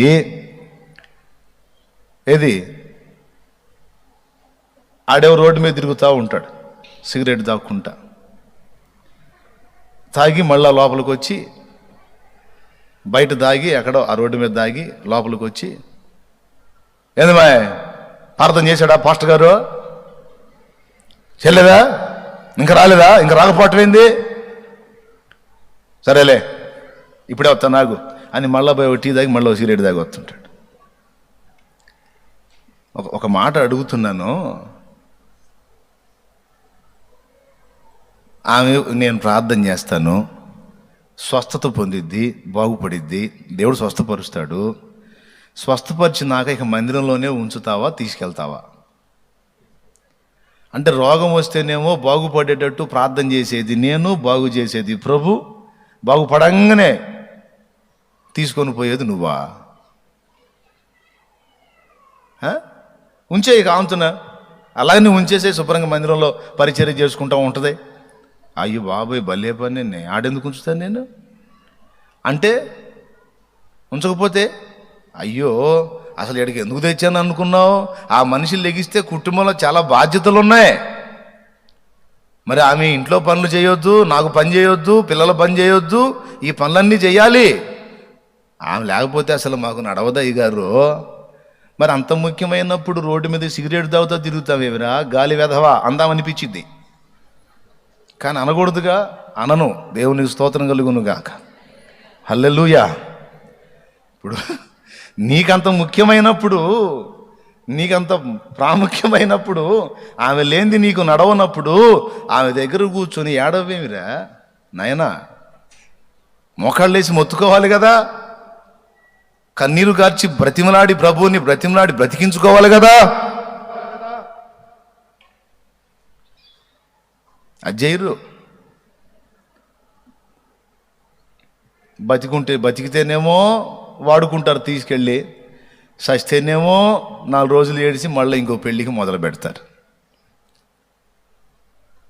కానీ వీళ్ళున్నారే పేషెంట్లు, తగ్గితే బాగుండయ్యా ఆయన బాధపడుతున్నాడు, తగ్గితే బాగుండయ్యా పిల్లలు బాధపడుతున్నారు. అసలు సృష్టించినోడు పోయాడు, సృష్టించినోడు చిత్తం ఉందన్నది పోయింది, సృష్టించినోడు కూడా కొన్ని ఆశలు ఉన్నాయన్న ఆలోచన పోయింది, అసలు ఏం తెలియదు.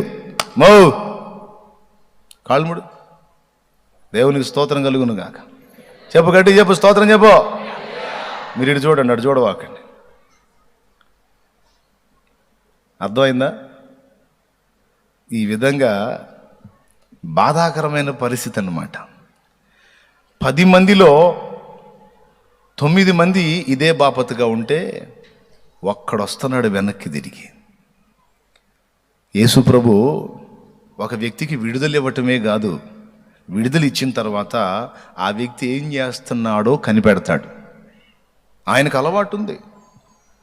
మీకు కావాలంటే నిరూపణలు కూడా చూపిస్తా బైబిల్లో. బేతెస్దా కోనేటి దగ్గర యోహాను సువార్త 5వ అధ్యాయంలో ఉన్న స్టోరీయే. ఇంకా దానికి బైబిల్ ఏం తిప్పుతారులే, నాకు వెళ్ళి చూడండి. అది కూడా తెలియదా?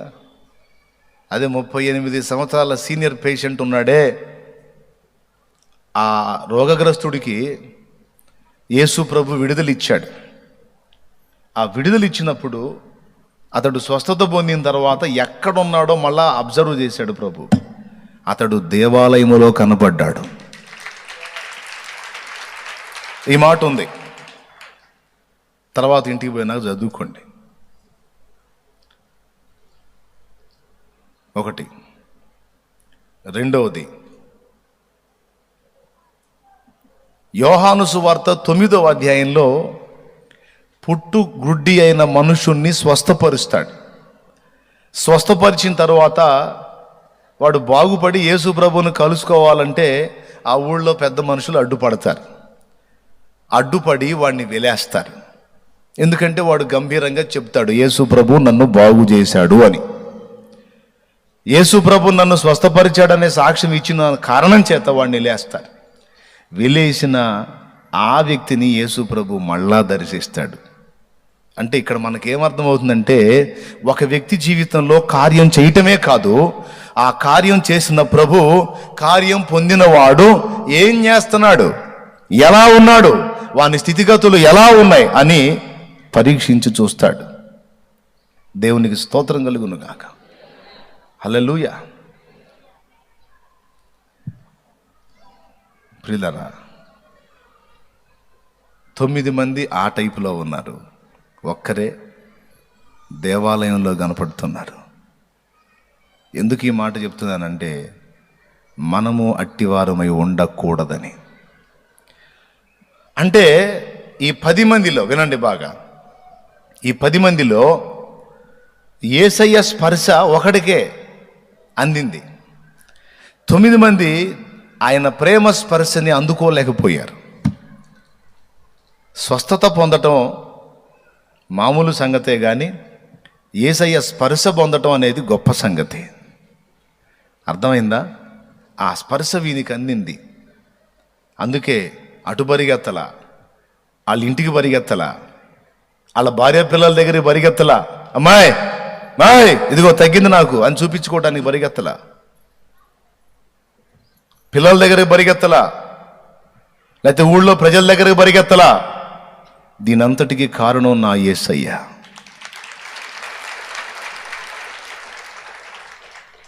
నేను ఆయన దగ్గరికి వెళ్ళాలి, ఆయన పాదాల దగ్గరికి వెళ్ళాలి అని ప్రభు కోసం పరిగెత్తాడు. ప్రియులారా, నేను ఒక్క విషయం చెప్తాను మీకు.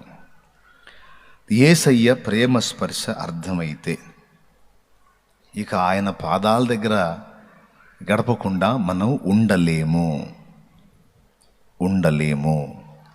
ఆయనను స్తుతించకుండా, మహిమపరచకుండా, ఆయన పాదాల దగ్గరికి పరిగెత్తకుండా ఉండలేము. దేవుని కార్యాలను రుచి చూసి కూడా ఒకడు ఉండగలుగుతున్నాడు దేవునికి దూరంగా అంటే వాడు ఇంకా అసలైన స్పర్శ పొందలేదు. వాడు యేసు ప్రభుని ఆయన కార్యాన్ని అయితే చూశాడు కానీ ఆయన ప్రేమ స్పర్శను అర్థం చేసుకోలేకపోయినాడు. అర్థం అయితే ఇక అతను ఆపటం ఎవడి వల్ల కాదు. ఇప్పుడు కొట్టాలి. ఇక ఆ మనిషిని ఆపటం ఎవరి వల్ల కాదు. ఉండలేడు ప్రభు పాదాల దగ్గరికి రాకుండా. ఏం కర్మ అండి మీకు అందరికీ? ఏం కర్మ రావాలని? కొంతమంది తెలివిగల్లోళ్ళు ఏం చర్చో ఏమో కరోనా వచ్చిద్దేమో లేనిపోయింది ఆడకపోతే అని చక్కగా ఇళ్లలో కూర్చుంటున్నారు. మీకేం కర్మ? పాపం ఇప్పటిదాకా చాకిరీ చేసుకొని కూడా వచ్చి ఉంటారు తొందరగా. మీ కష్టాలు, ఇంట్లో ఎన్ని కష్టాలు పాప, ఆ కష్టాలన్నీ పడి వచ్చి ఉంటారు. ఏ ఉండొచ్చుగా. ఇప్పుడు మీరు రాకపోతే నేనేమంటాను అన్నా, కొంచెం అదే కరోనా బలహీనతలు ఉన్నాయి కదా అందుకని ఆగేయాలి అన్నా అని హాయిగా వంక చెప్పొచ్చు. సూపర్గా దొరికింది ఇప్పుడు కరోనా వంక, ఎగొట్టేయచ్చు దేవుని సన్నిధికి. కానీ ఆగగలుగుతున్నారా? ఉండలేరు. ఎందుకంటే ఆయన పాదాల దగ్గర ఉన్న ఆనందం, ఆయన ప్రేమ స్పర్శలోని మాధుర్యం నీకు అర్థమైనందున నువ్వు ఇంటికాడ ప్రశాంతంగా ఉండలేవు.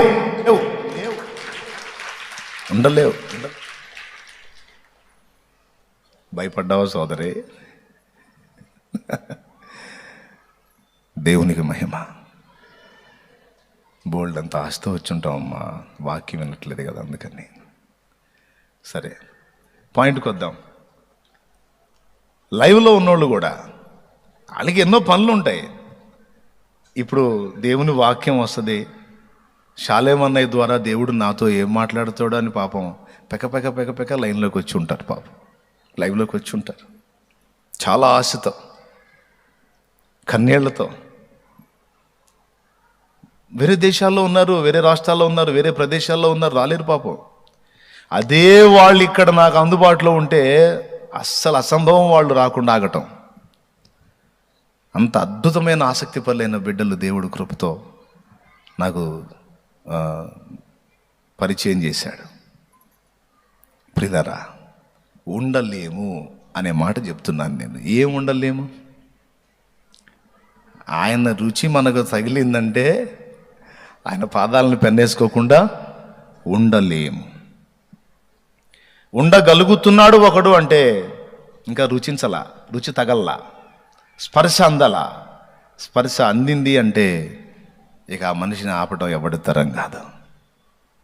ఈరోజు రోగులందరూ కూడా గుర్తుపెట్టుకోవాలి, ఏ బలహీనతతో నీవు ఉన్నా ఫస్ట్ నువ్వు నిజంగా దేవుని స్పర్శ ఎరిగిన వ్యక్తివైతే, అన్నా ఈ జబ్బు, ఈ బలహీనత, ఈ బాధ, ఈ సమస్య, ఈ వ్యాధి, ఈ ఇబ్బంది నన్ను నా ప్రభుకి దూరం చేస్తుందన్న మోకాళ్ళు నీ ప్రార్థన చేయలేకపోతున్నాను, ప్రభు కోసం పరిగెత్తలేకపోతున్నాను, పరిశుద్ధులతో తిరగలేకపోతున్నాను, ప్రభు కొరకు ఉపచారం చేయలేకపోతున్నాను, ఇది నాకు పెద్ద ఆటంకంగా ఉందన్నా, ప్రభు దీన్ని తొలగించి నేను ఇంకా ఫ్రీగా ఆయనను సేవించడానికి నాకు అవకాశం ఏర్పడినట్లు ప్రార్థన చేయన్నా అని అడిగితే నేను ఎగిరి గంతేసి ప్రార్థన చేస్తా.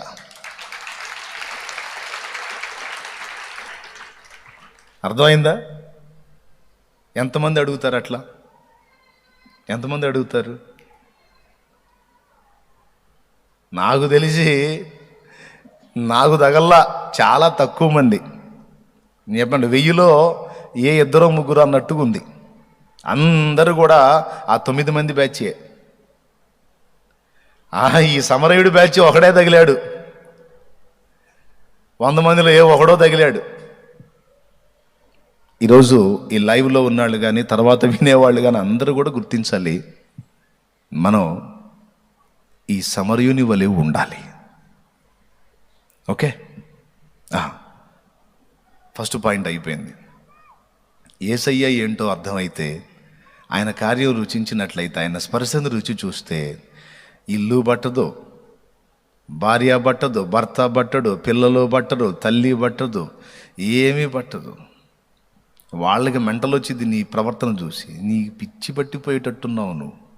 అదే పిచ్చి అయిపోయింది. ఎక్కడ చాలామంది భక్తులను చూశాం కానీ మరి నీ ఎంత విడ్డూరం ఏడా చూడలేదయ్యా, ఏడా చూడలేదమ్మా, అమ్మో మరీ దారుణం నువ్వు అని నిన్ను అన్నారు అంటే ఒక గొప్ప సర్టిఫికేట్ వచ్చింది నీకు. దేవునికి స్తోత్రం కలుగును గాక.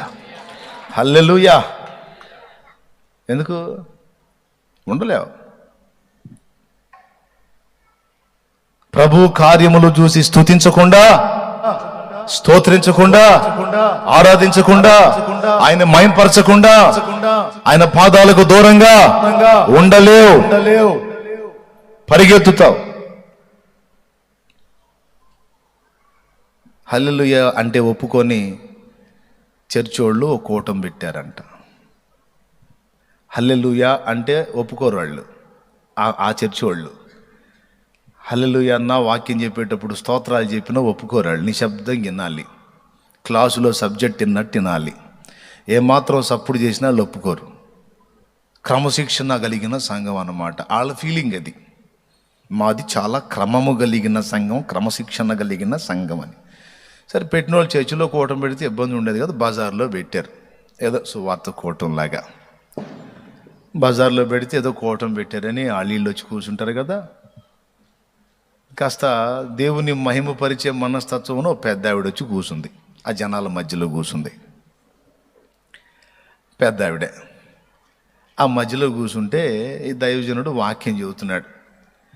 వాక్యం చెబుతా ప్రభువుకు చేసినటువంటి కార్యాలను ఒక్కొక్కటి ప్రస్తావిస్తున్నప్పుడల్లా ఈమె మధ్యలో దేవుడు ఈ కార్యము చేశాడో అనగానే హల్లెలూయా అంటుంది.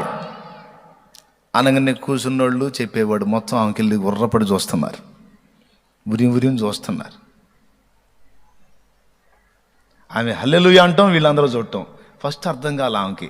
అందరూ అంటారు కదా, నేను కూడా అందాం అన్నట్టుగా ఆమె ఆ దేవుని కార్యాన్ని బట్టి మహింపరిచింది.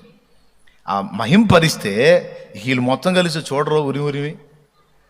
అప్పుడు ఆమెకు అర్థమైంది, ఒరి బాబు ఏదో నేను తేడా పడ్డట్టున్నాను, అయినా ఇది అంటాం తప్పేం కాదు కదా, దేవుని స్తుతించడం తప్పే ఉంది అని. సరే, ఎందుకు వచ్చిన గొడవలే, ఎవరు అనుభవాలు వాళ్ళే అనుకొని మౌనం కూర్చుంది. కాసేపటికి మళ్ళీ దేవుని కార్యం చెప్పాడు ఆయన. చెప్పేసరికి మళ్ళీ హల్లెలూయా అంది. అనేసరికి ఇక పక్కన ఉన్నోళ్ళు చెప్పారు, అలా అరవకూడదు, మౌనంగా కూర్చోవాలి. సరే, ఎందుకు వచ్చిన గొడవలే ఎట్ట కూర్చుంది. ఆగట్లా మరి ఆమెకి. మళ్ళీ కాసేపటికి మళ్ళా ఒక కార్యం చెప్పాడు దేవుడు చేసిన కార్యాలు. ఇప్పుడు మీరు చూడండి, చప్పట్లు కొట్టవద్దన్న కొడుతున్నారు అంటే ఉండలేకపోతున్నారు మీరు. స్తోత్రం, హల్లెలూయా. అట్లాగా మళ్ళీ ఒక కార్యం చెప్పేసరికి హల్లెలూయా ఈ అడ్డం పెట్టుకుంది కదా నోటికి, ఇది కూడా పోయింది హల్లెలూయా. ఇక ఆ వాక్యం చెప్పాను, ఆమె ఎవరో చూడండి అయ్యా, మొత్తాన్ని గందరగోళం చేస్తాను చూడండి ఆమెని అని చెప్పి పంపిస్తే ఇద్దరు వచ్చారు. ఇదో పెద్ద ఆవిడ, బుద్ధి లేదా నీకు? ఏంది అరుపులేంది? ఏంది అరుపులు? ఇంకోసారి అరిస్తే మర్యాదగా ఉండదు అన్నాడు. సరే బాబా, నేను కూడా అరవద్దని అనుకుంటున్నానయ్యా, ఏం జరుగుతుందో తెలియట్లేదు, కానీ నాకు ఆ ప్రభు కార్యాలు విన్నప్పుడు మాత్రం ఆయన మహింపరచకుండా ఉండలేకపోతున్నాను, అది ఒక బలహీనత అయిపోయింది నాకు అని. ఇక రెండు చేతులు నిలబడి గట్టిగా కూర్చుంది, నోరు మూసేసుకొని. కాసేపటికి మళ్ళీ ఆయన దేవుని కార్యాన్ని వివరించాడు. ఏం వల్ల గాల, చేతులు తీసి ఏమైతే అది అయింది హల్లెలూయా అంది మళ్ళీ. ఇక ఆయన వాక్యం ఆపి నలుగురికి వెళ్ళి చూశాడు, ఇందాక నేను చూసినట్టు. చూసేసరికి ఆ నలుగురు పోయి ఇద్దరేమో కాళ్ళు పట్టుకున్నారు, ఇద్దరేమో చేతులు పట్టుకున్నారు. అలాగూ పైకి లేపి, మరి లేకపోతే అక్కడి నుంచి వెళ్ళట్లా, అలాగే నోరు మూసుకొని కూర్చోట్లే, మరి ఏం చేయాలా? అందుకని నలుగురు పట్టుకొని ఇక ఆమెని మోసుకుంటా తీసుకెళ్తున్నారు. ఆమె అంటుంది, ఎందుకయ్యా ఏం తప్పు చేశానని, ఎందుకు నన్ను పక్కకి బయటికి తీసుకెళ్తున్నారు, ఏం తప్పు చేశానని అంటే, నోర్మయ్ హల్లెలూయా అంట, హల్లెలూయా యాడ్ నేర్చా లే అని అలాగూ పాపం ఆయన మోసుకొని పోతా ఉంటే ఆమె తక్కువది కాదు. ఆమె కూర్చున్న వాళ్ళతో అంటుందంట, అమ్మా యెరూషలేముకి యేసయ్య వచ్చినప్పుడు ఎన్ని గాడిదలు మోసినాయమ్మా అందంట. ఒక్క గాడిదే అన్నారు కూర్చున్నాళ్ళు. ఆ యేసయ్యను స్తుతించినందుకు నన్ను చూడమ్మా 4 గాడిదలు మోస్తున్నాయి అందట.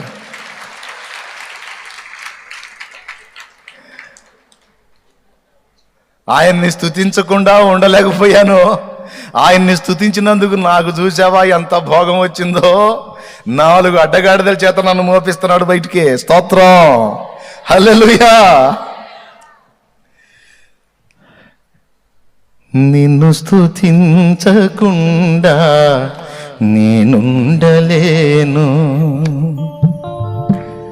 మమతలూరించేవారెవరు లేరని నిరాశల చెరను నుండి విడిపించినందున మమతలూరించే వారెవరు లేరని నిరాశల చెరను నుండి విడిపించినందున నిన్ను స్తుతించకుండా నేనుండలేను, నిన్ను స్తుతించకుండా నేనుండలేను. నా విమోచకుడా యేసయ్యా, నీ జీవన నీ నామమే ప్రతిధ్వనించెనే నీ జీవన రాగాలలో, నీ నామమే ప్రతిధ్వనించెనే నా విమోచకుడా యేసయ్యా. దేవునికి మహిమ. కృతజ్ఞత చెల్లించకుండా ఉండలేరండి. అర్థమైందా? కృతజ్ఞత కలిగిన వాళ్ళు 10 మందిలో ఒక్కరే. అది గుర్తుపెట్టుకోండి. ఎందుకంటే ఒకడే వచ్చాడు కాబట్టి. ప్రతి 10 మందిలో ఒక్కళ్ళే తగులుతున్నారు. నిజంగా దేవుని కృతజ్ఞత చూపుతున్నాడు. 9 మంది రూట్ మారిపోతూ ఉన్నారు. మనం అలా కాకూడదు. ఎలా ఉండగలమండి? ఆయన కార్యాలు రుచి చూసి, ఆయన ప్రేమ స్పర్శను పొంది, ఎక్కడో అసహ్యమైన రోత బ్రతుకులో ఉన్న మనల్ని తీసుకొచ్చి ఆశీర్వాదకరమైన మెట్టులో ఉంచినటువంటి ప్రభువుని మహింపరచకుండా, సన్నుతించకుండా, సమీపం కాకుండా ఎలా ఉండగలం? సాధ్యం కానే కాదు. అలా ఉండగలుగుతున్నారు అంటే వారు ఇంకా ప్రభువుని ఎరిగిన వారు కారు. 2, ఓకే, ప్రభువుని ఎరిగినవాడు, ఆయన ప్రేమ స్పర్శ పొందినవాడు ఆయనకు దూరంగా బతకలేడు. ఓకే, అది మొదటిది. రెండవది, ప్రియులారా వినండి, ఆయన ప్రేమని రుచి చూసిన వాడు కృతజ్ఞతాస్తుతులు చెల్లించకుండా, స్తుతించకుండా, ఫస్ట్ చెప్పాను ఆయనకు దూరంగా బతకలేడు. రెండవది చెప్పాను స్తుతించకుండా ఉండలేడు. కేకలు వేసి ప్రభువుని మహిమపరచకుండా ఉండలేడు. ఇవన్నీ పాటలు ఉన్నాయి. నా హృదయమెంతో జీవము గల దేవుని దర్శింప ఆనందముతో కేకలేయుచున్నది. నా హృదయమెంతో జీవము గల దేవుని దర్శింప ఆనందముతో కేకలేయుచున్నది.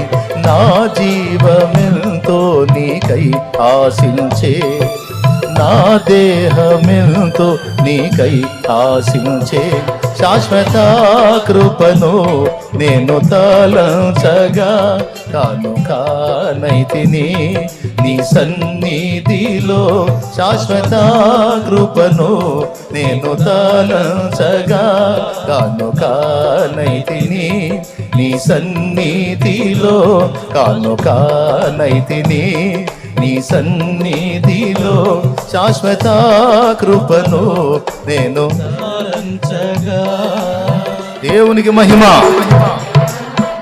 హల్లెలూయా. ఆయన్ని సన్నుతించకుండా, స్తుతించకుండా ఉండలేం. పాట పాడేటప్పుడైనా, స్తుతించేటప్పుడైనా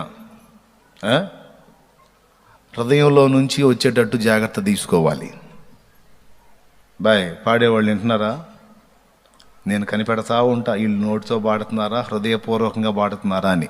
అందరు గుర్తుపెట్టుకోండి.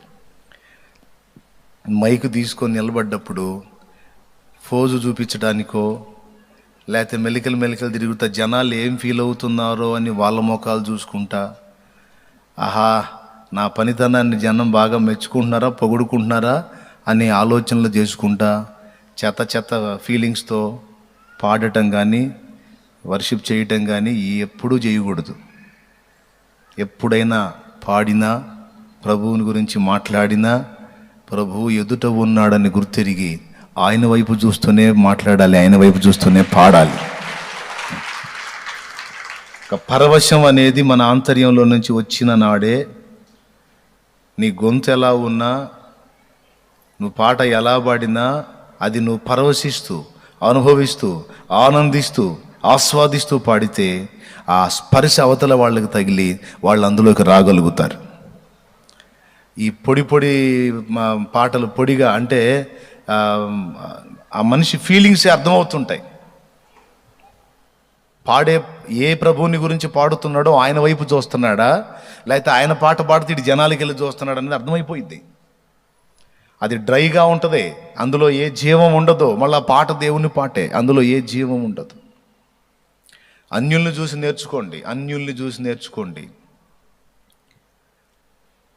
వాస్తవంగా అతనికి మన దేవుడు తెలియదు, కానీ అతడు ఫీల్ అయి పాడతాడు. ఎంత అతను ఏకంగా ఇప్పుడు ఏ దేవుడైతే ఏమని నమ్ముతారు వాళ్ళు, ఏ దేవుడైతే అందరూ ఒకటే అన్న ఫీలింగ్లో అన్యులు ఉంటారు. మనమేమో నిజమైన దేవుడిని ఎరుగున్నాం కాబట్టి మనం ఇంకా ఎక్కువ సమీపం కావాలి. అన్యులు నిజమైన దేవుణ్ణి ఎరగని వ్యక్తులు పాడారు చూడండి పాటలు. సుశీల వాస్తవంగా దేవుని సంబంధమైన దేవుని రక్షణ పొందిన మనిషి కాదు. బాలసుబ్రహ్మణ్యం దేవుని రక్షణ పొందినటువంటి వ్యక్తి కాదు. పాపం ఆయన బలహీనతలో ఉన్నాడట. ప్రభు ఆయన్ని స్వస్థపరచునుగాక. ఆయన వాస్తవంగా వేరే మార్గంలో ఉన్న వ్యక్తి ఆయన, కానీ ఆయన పాట పాడినప్పుడు చూసారా, నీ సృష్టిలో ఈ లోకమే నీవు మాకు ఇచ్చిన సత్రమయ్యా, ఆ సత్రములో యేసయ్యా నీకు స్థలమే దొరకలేదయ్యా, ఎంత దీన. మనం ఏడుస్తాం, ఆయన ఏడుతాడో లేదో తెలియదు, కానీ ఫీల్ అయ్యి పాడతాడు. అంటే ఆయననే చూస్తాడు పాడేటప్పుడు. సింగర్ ఎప్పుడైనా సరైనటువంటి వ్యక్తి ఎవరిని గురించి పాడుతున్నామో ఆ ప్రభువుని చూస్తాడు. కదిలింది కరుణరథం అనే పాట విన్నప్పుడు ఇప్పటికి విన్నా ఏడుపు వచ్చింది. ఇప్పటికి విన్నా కూడా. ఎందుకు పాడింది మళ్ళీ బాప్తిసం పొందినోడు కాదు, ప్రభువుని గురించి పూర్తిగా ఎరిగి ఉన్న మనిషి కాదు, కానీ అనుభవిస్తూ పాడాడు, ఆస్వాదిస్తూ పాడాడు, స్పర్శిస్తూ పాడాడు. అందుకే అది మనకు టచ్ అవుద్ది. తాకినంతనే స్వస్థతను సగిన తనువుపై కొరడా చెళ్ళంది, అమానుషాన్ని అడ్డుకోలేని అబలల ప్రాణం అల్లాడింది. కదిలింది కరుణరథం, సాగింది క్షమాయుగం, మనిషి కొరకు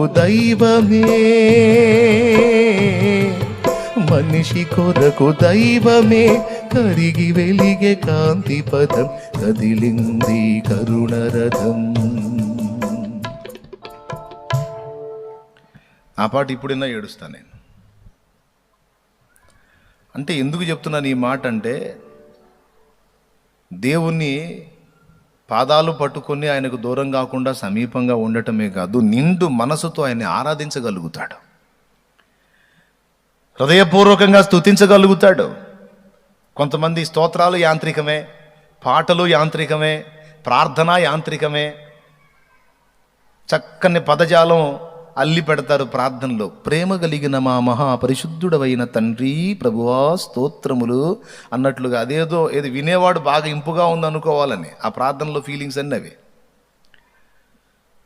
న్యాచురల్గా నువ్వు దేవునితో మాట్లాడుతున్నావు, దేవునితో నీకు సమీప్య అనుబంధం ఉంది. ఫ్రీగా ఆ మాటలు ఏమంటారు ప్లాస్టిక్ పూల్ లాగా ఉండకూడదు. సమీపంలోకి వెళ్ళి మాట్లాడాలి దేవునితో. వినేవాడికి ఇంపుగా ఉండేటట్టు చూడటం కాదు, ఏది పక్కన వినేవాడికి ఇంపుగా ఉండేటట్టు కాదు, నీ ఎదురు కూర్చున్న ప్రభువు ఇంపుగా సంతోషించేటట్టుగా ఉండాలి నీ మాటల్లో. హల్లెలూయా. నేను చూసా, స్తోత్రం చెప్పండి, ప్రార్థన చేస్తున్నాను, స్తుతి చెప్పండి, ఆరాధన చేయండి, హల్లెలూయా అని చెప్పని దేవుని మయంపరచండి అని అన్నాం అనుకో, అందులో చాలా వరకు యాంత్రికత కనపడిద్ది. దేవుని మహింపరచండి అన్నప్పుడు మనసారా, ప్రభా, ఒట్టిగా స్తోత్రాలు చెప్పటం కన్నా కూడా దేవుని కార్యాలు వర్ణిస్తూ స్తోత్రాలు చెప్తే ఇంకా బాగుంటుంది. ఈ కార్యాలు చేసినావు నాయనా, నీకు స్తోత్రమయ్యా అని అట్లా వర్ణించుకుంటా దగ్గరికి వెళ్ళిపోవచ్చు ఇక ఆయనకి. అంటే విమర్శించట్లేదు సుమి, నేర్పుతున్నా ఎట్లా దగ్గరికి చేరాలని. పాడినా కూడా పాడేటప్పుడు అవకాశం ఉన్నంత వరకు కళ్ళు మూస్తేనే మంచిది. కళ్ళు మూస్తేనే అప్పుడు ఫీల్ కాగలుగుతావు. కళ్ళు తెరిస్తేనే ఇక మనుషులు కనపడతారు. మరి అట్టయితే నువ్వెందుకు కళ్ళు తెరుస్తున్నావు మాకు చెబుతున్నావుగా అంటే, నేను మీకోసం కళ్ళు తెరుతున్నా. ఎందుకంటే ఇప్పుడు నాకు ఒక బాధ్యత కాకుండా ఇంకొక బాధ్యత మీద పడింది. నేను ఆనందిస్తున్నా, నా పాటలో నా ప్రభువుని మయంపరుచుకుంటున్నా. దేవుడు నాకు ఇచ్చిన పాటలో నేను ఆనందిస్తున్నా, నేను సంతోషిస్తున్నా, నేను పరవశిస్తున్నా. మరి వీళ్ళకి ఆ అనుభవం ఉందా లేదా అని వెతుకుతున్నా. వీళ్ళు నన్ను మెచ్చుకుంటున్నారా లేదా కాదు, వాళ్ళు కూడా నాకు దేవుడిచ్చిన ఆత్మీయ స్పర్శ వాళ్ళకి అందిందా లేదా, వాళ్ళు కూడా పరవశిస్తున్నారా లేదా, వాళ్ళు కూడా ఆనందపడుతున్నారా లేదా, వాళ్ళు కూడా దేవుణ్ణి మయంపరుస్తున్నారా లేదా అని వెతుక్కుంటా. లేకపోతే కొంతమంది ఉంటారు, ఎంత అద్భుతంగా దేవుడు కదులుతున్నా, ఎంత అద్భుతంగా దేవుని సన్నిధి దిగొచ్చినా గుడ్లప్ప చెప్పి ఏమాత్రం నోరు తెరవకుండా పక్కన వాళ్ళ మొఖాలు చూస్తూ ఉంటారు. ఈ యొక్క వింత జంతువులు, మిమ్మల్ని కాదులే అటు చూసేవాళ్ళని అంటున్నా, వింత జంతువులు అనమాట. వింత జంతువులాగా ఆళ్ళ మొఖాలు ఏళ్ళ మొఖాలు చూస్తారు. నేను ఆనందించాలి, నేను కూడా ప్రభువుని స్తుతించాలి అని అనుకోరు. కొత్త వాళ్ళ సంగతి చెప్పట్లా, పాతోళ్లే మళ్ళీ సంవత్సరాల నుంచి వస్తానే ఉంటారు. నోరు తెరిచి ప్రభువా నీకు స్తోత్రం అయ్యా తండ్రి అనలేరు. సో అలాగా నిజంగా ఆత్మీయ స్పర్శ పొందినవాడు ఉండలేడు అట్లా. దేవునికి మహిమ. ఓకే, ఇక ఎట్ట పాడతారు? పాడితే జనాలు వినాలని పాడతారా? మరి ఎలా పాడతారు? పరవశించండి అంతే. పాడేదో పాట. యేసయ్యా నిన్ను సియోనులో చూచెదా, పరవశించి పాడుచు పరవళ్ళు త్రోకెదా. యేసయ్యా నిన్ను సియోనులో చూచెదా, పరవశించి పాడుచు పరవళ్ళు త్రోకెదా. సర్వాంగ సుందరా సద్గుణ శేఖరా, యేసయ్యా నిన్ను సియోనులో చూచెదా, పరవశించి పాడుచు పరవళ్ళు త్రోకెదా. పరవశించి పాడుచు పరవళ్ళు త్రోకెదా. దేవునికి మహిమ.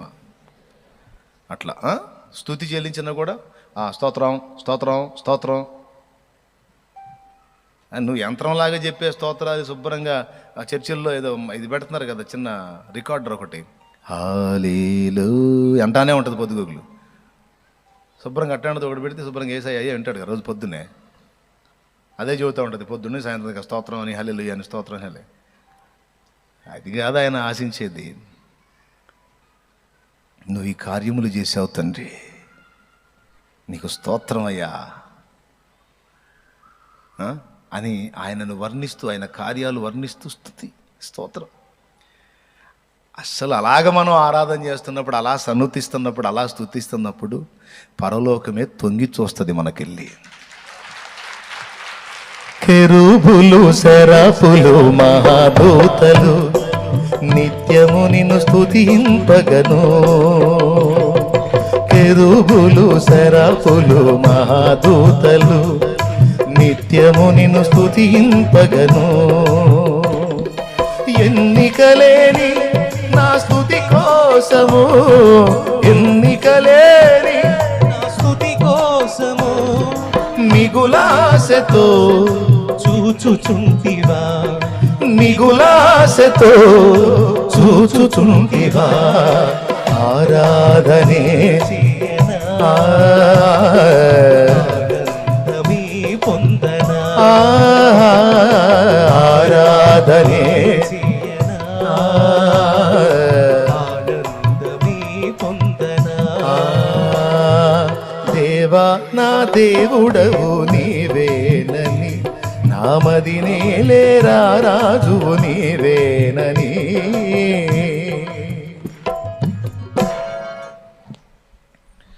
నేర్చుకోండి, పాస్టర్లు కూడా నేర్చుకోండి.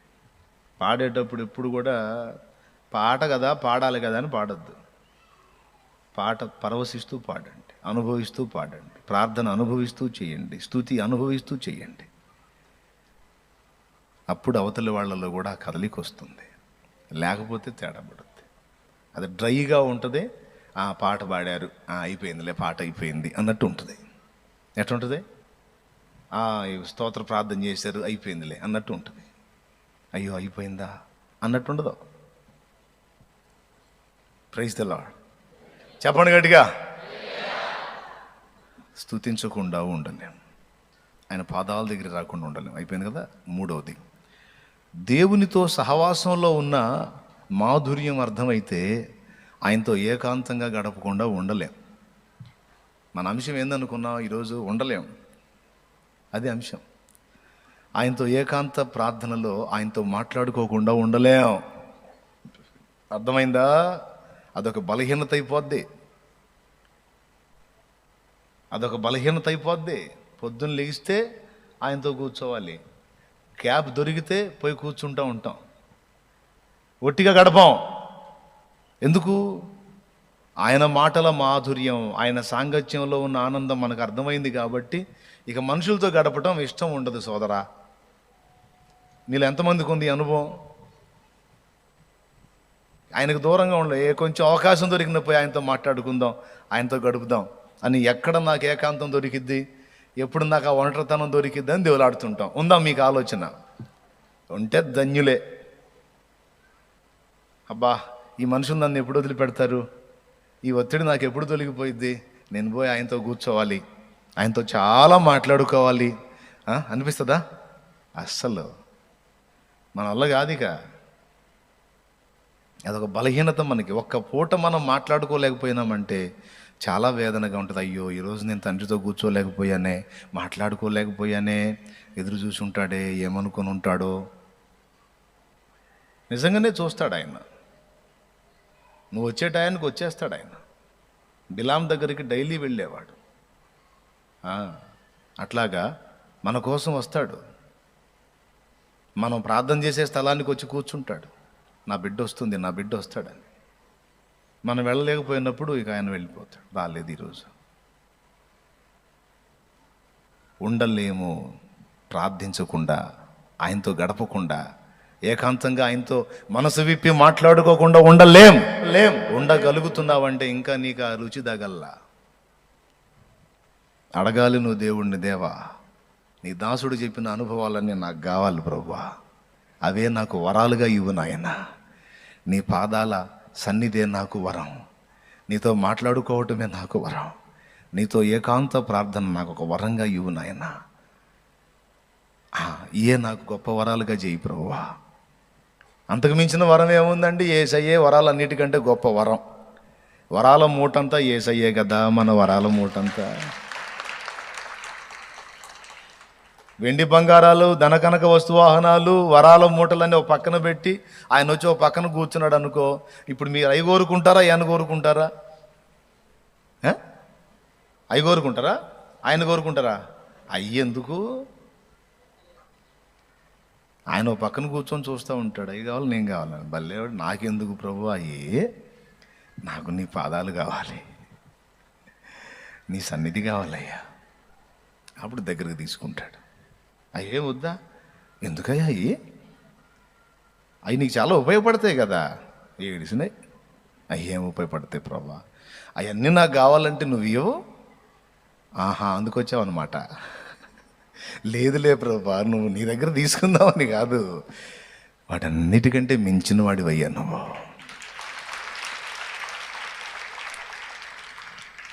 నీలో ఉన్న ఆనందం వాటిలో ఆడుందయ్యా.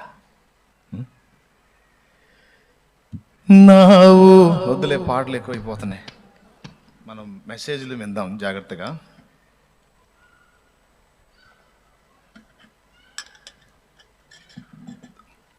నా ఊపిరయ్యింది నీ శ్వాసని, నీకెప్పుడు నా ధ్యాసని, నిత్యము నీకెప్పుడు నా ధ్యాస. ఆ పిచ్చోళ్ళు అయితే బాగుండు, మీరందరూ ఆయనతో అలాగా అనుబంధం ఏర్పరచుకుంటే బాగుండు. ఇది నా కోరిక.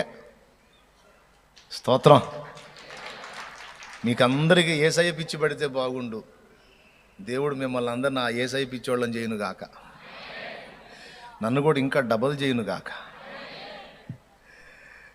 మళ్ళీ మధ్యలో ఏది ఎంటర్ కాకూడదు. ఆయనే ఆయనే ఆయనే ఆయనతో ఆ మాధుర్యం అర్థమైతే ఉండలేము. రైట్. నరకం యొక్క తీవ్రత అర్థమైతే సువార్త చెప్పకుండా ఉండలేమండి. ఒక ఆత్మ రక్షణ ఎంత ప్రాముఖ్యమైందో తెలిస్తే దాని కొరకు మనం ప్రయాసపడకుండా ఉండలేం. ఏ ఒక్క అవకాశం దొరికినా ఎట్లనన్నా కానీ వీనికి ప్రభు వార్తను అందిద్దాం. ఎందుకంటే ఈ మాటలు వానికి అందితే రక్షణలోకి వస్తాడు, ఆ ఆత్మ రక్షించబడుతుంది, నరకం నుండి కాపాడబడతాడు, నేను పొందే యుగయుగాల ఆనందంలో తను కూడా ప్రవేశిస్తాడు. దేవునికి మహిమ. అంతేకాదు యేసయ్య ఇచ్చే బహుమానం నిజంగా యేసయ్య దీన్ని బట్టి సంతోషపడతాడు అని నువ్వు నమ్మితే ఆత్మలకు సువార్త చెప్పకుండా, ఆత్మలకు దేవుని గురించి అందించకుండా ఉండటం నీ వల్ల కాదు. అదొక బలహీనత అయిపోయింది. ఇంట్లో అరుస్తూ ఉంటారు, ఏందమ్మా నీకేం మెంటల్ ఎఫెక్ట్ వచ్చినట్టుంది, ఏంది పొద్దుగూకులు, అదేంటంటే ప్రార్థన అంటావు, దేవుడు అంటావు, సరే ఏదో తగలబడ్డా వదిలేసాము. అరే దొరికిన వాళ్ళందరినీ మైండ్ తింటున్నావేంటి నువ్వు? ఇటు వచ్చింది అటు కూడా వచ్చింది. ఏందిరా నువ్వు ఒట్టి పిచ్చోళ్ళగా అయిపోయేది ఏందిరా? అసలు ఎట్లుండేవాడు, ఎంత తెలివిగా మాట్లాడేవాడు, ఎంత జ్ఞానంగా ఉండేవాడు, ఏందిరా ఎట్లా అయిపోయావు? కదిలితే దేవుడు అంటున్నావు, మెదిలితే దేవుడు అంటున్నావు, దొరికినోడు కల్లా మైండ్ తింటున్నావు ఏందిరా నువ్వు? వాడికి అర్థం కాదు, కానీ నీకు అర్థమైంది. నీ ద్వారా దేవుడు ఆ మాటలు వానికి అందింపజేస్తే, విన్నవాడు రక్షింపబడితే, ఆ ఆత్మ నరకం నుండి కాపాడబడి నిత్యత్వంలో ప్రవేశిస్తే దాన్ని బట్టి దేవుడు సంతోషపడతాడన్న సంగతి నీకు అర్థమైంది. అది దేవుని ఆనందం కోసం నువ్వు చేస్తున్నావు. ఏ ఆత్మ నీ దగ్గరకు వచ్చినా సరే, ఏ వ్యక్తి నీ దగ్గరకు వచ్చినా సరే, నువ్వు ఆ విలువలు ఎరిగిన వ్యక్తివైతే వెంటనే నీ మైండ్లోకి వచ్చేస్తుంది, ఈ పర్సన్ నా ముందుకు ఎందుకు వచ్చారు? ఒకవేళ నేను దేవుని మాటలు చెప్పవలసి ఉందేమో. ఇప్పుడు ఈ మనిషికి నేను దేవుని గురించి అందిస్తే ముందు నా యేసయ్య సంతోషపడతాడు. ఈ రక్షణ పొందకపోని తర్వాత సంగతి. ముందు నేను వీనికి సువార్త అందిస్తే నా యేసయ్య సంతోషపడతాడు. ఎందుకు సంతోషపడతాడు తెలుసా? నా బిడ్డకి ఎంత భారం, నా గురించి అవతల వాళ్ళకి తెలియజేయాలని ఎంత తపన. పిచ్చోడో ఎప్పుడు నా పిచ్చే, పిచ్చిదే ఎప్పుడు నా పిచ్చే. ఏ కొంచెం అవకాశం దొరికినా సరే నా గురించి చెప్పకుండా ఉండలేదు. దూతలారా మీరు ఎరుగుదురా నా బిడ్డని అంటాడు. దూతలారా మీరు ఎరుగుదురా నా కుమారుణ్ణి. ఉండలేడు నా గురించి చెప్పకుండా. ప్రతిరోజు అబ్జర్వ్ చేస్తాడు. ఏమి నాయనా ఈరోజు ఎవరికి చెప్పలేకపోయినావా, బాధపడుతున్నావు? అవును ప్రభా, ఎవరు చెక్కలేదు ప్రభా, అయితే పంపిస్తాలే ఉండని పంపిస్తాడు ఎవరినొకళ్ళని. ఆయన గురించి చెప్పకుండా ఉండలేం. అంతేనా?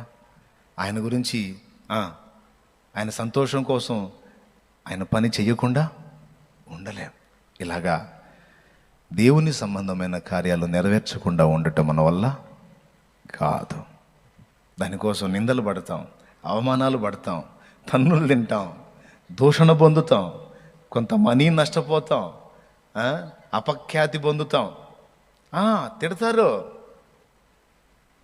నన్ను వర్క్కి పిలిచినోడు పాపం ఒకసారి పిలిచినోడు రెండోసారి పిలవడు. ఎందుకు తెలుసా? పాపం వాడికి వస్తానని చెప్తా, తీరా ఆ టయానికి నేను ఎవడికో సువార్త చెప్తా ఎటో వెళ్ళిపోతా. వాడు దేవులాడుకొని కడుపులో మండిపోయి, ఎదవలను చూసాం కానీ ఈడంత ఎదవని చూడలేదు మనం, ఇంకోసారి ఈయన పిలవకూడదు. పనికి మళ్ళాడు వస్తానని చెబుతాడు, ఆ టయానికి కనపడ్డావు, ఎవరితోనో వాగుతా కూర్చుంటాడు. నేనేం వాగుతున్నాను వాడికేం తెలుసు? అట్లాగా తృణీకారం పొందా, పర్వాలేదు ఏమైంది, నన్ను తిట్టినోళ్ళు అంతా అంతే ఉన్నారు, నన్ను మాత్రం దేవుడు ఇలా చేశాడు. దేవుని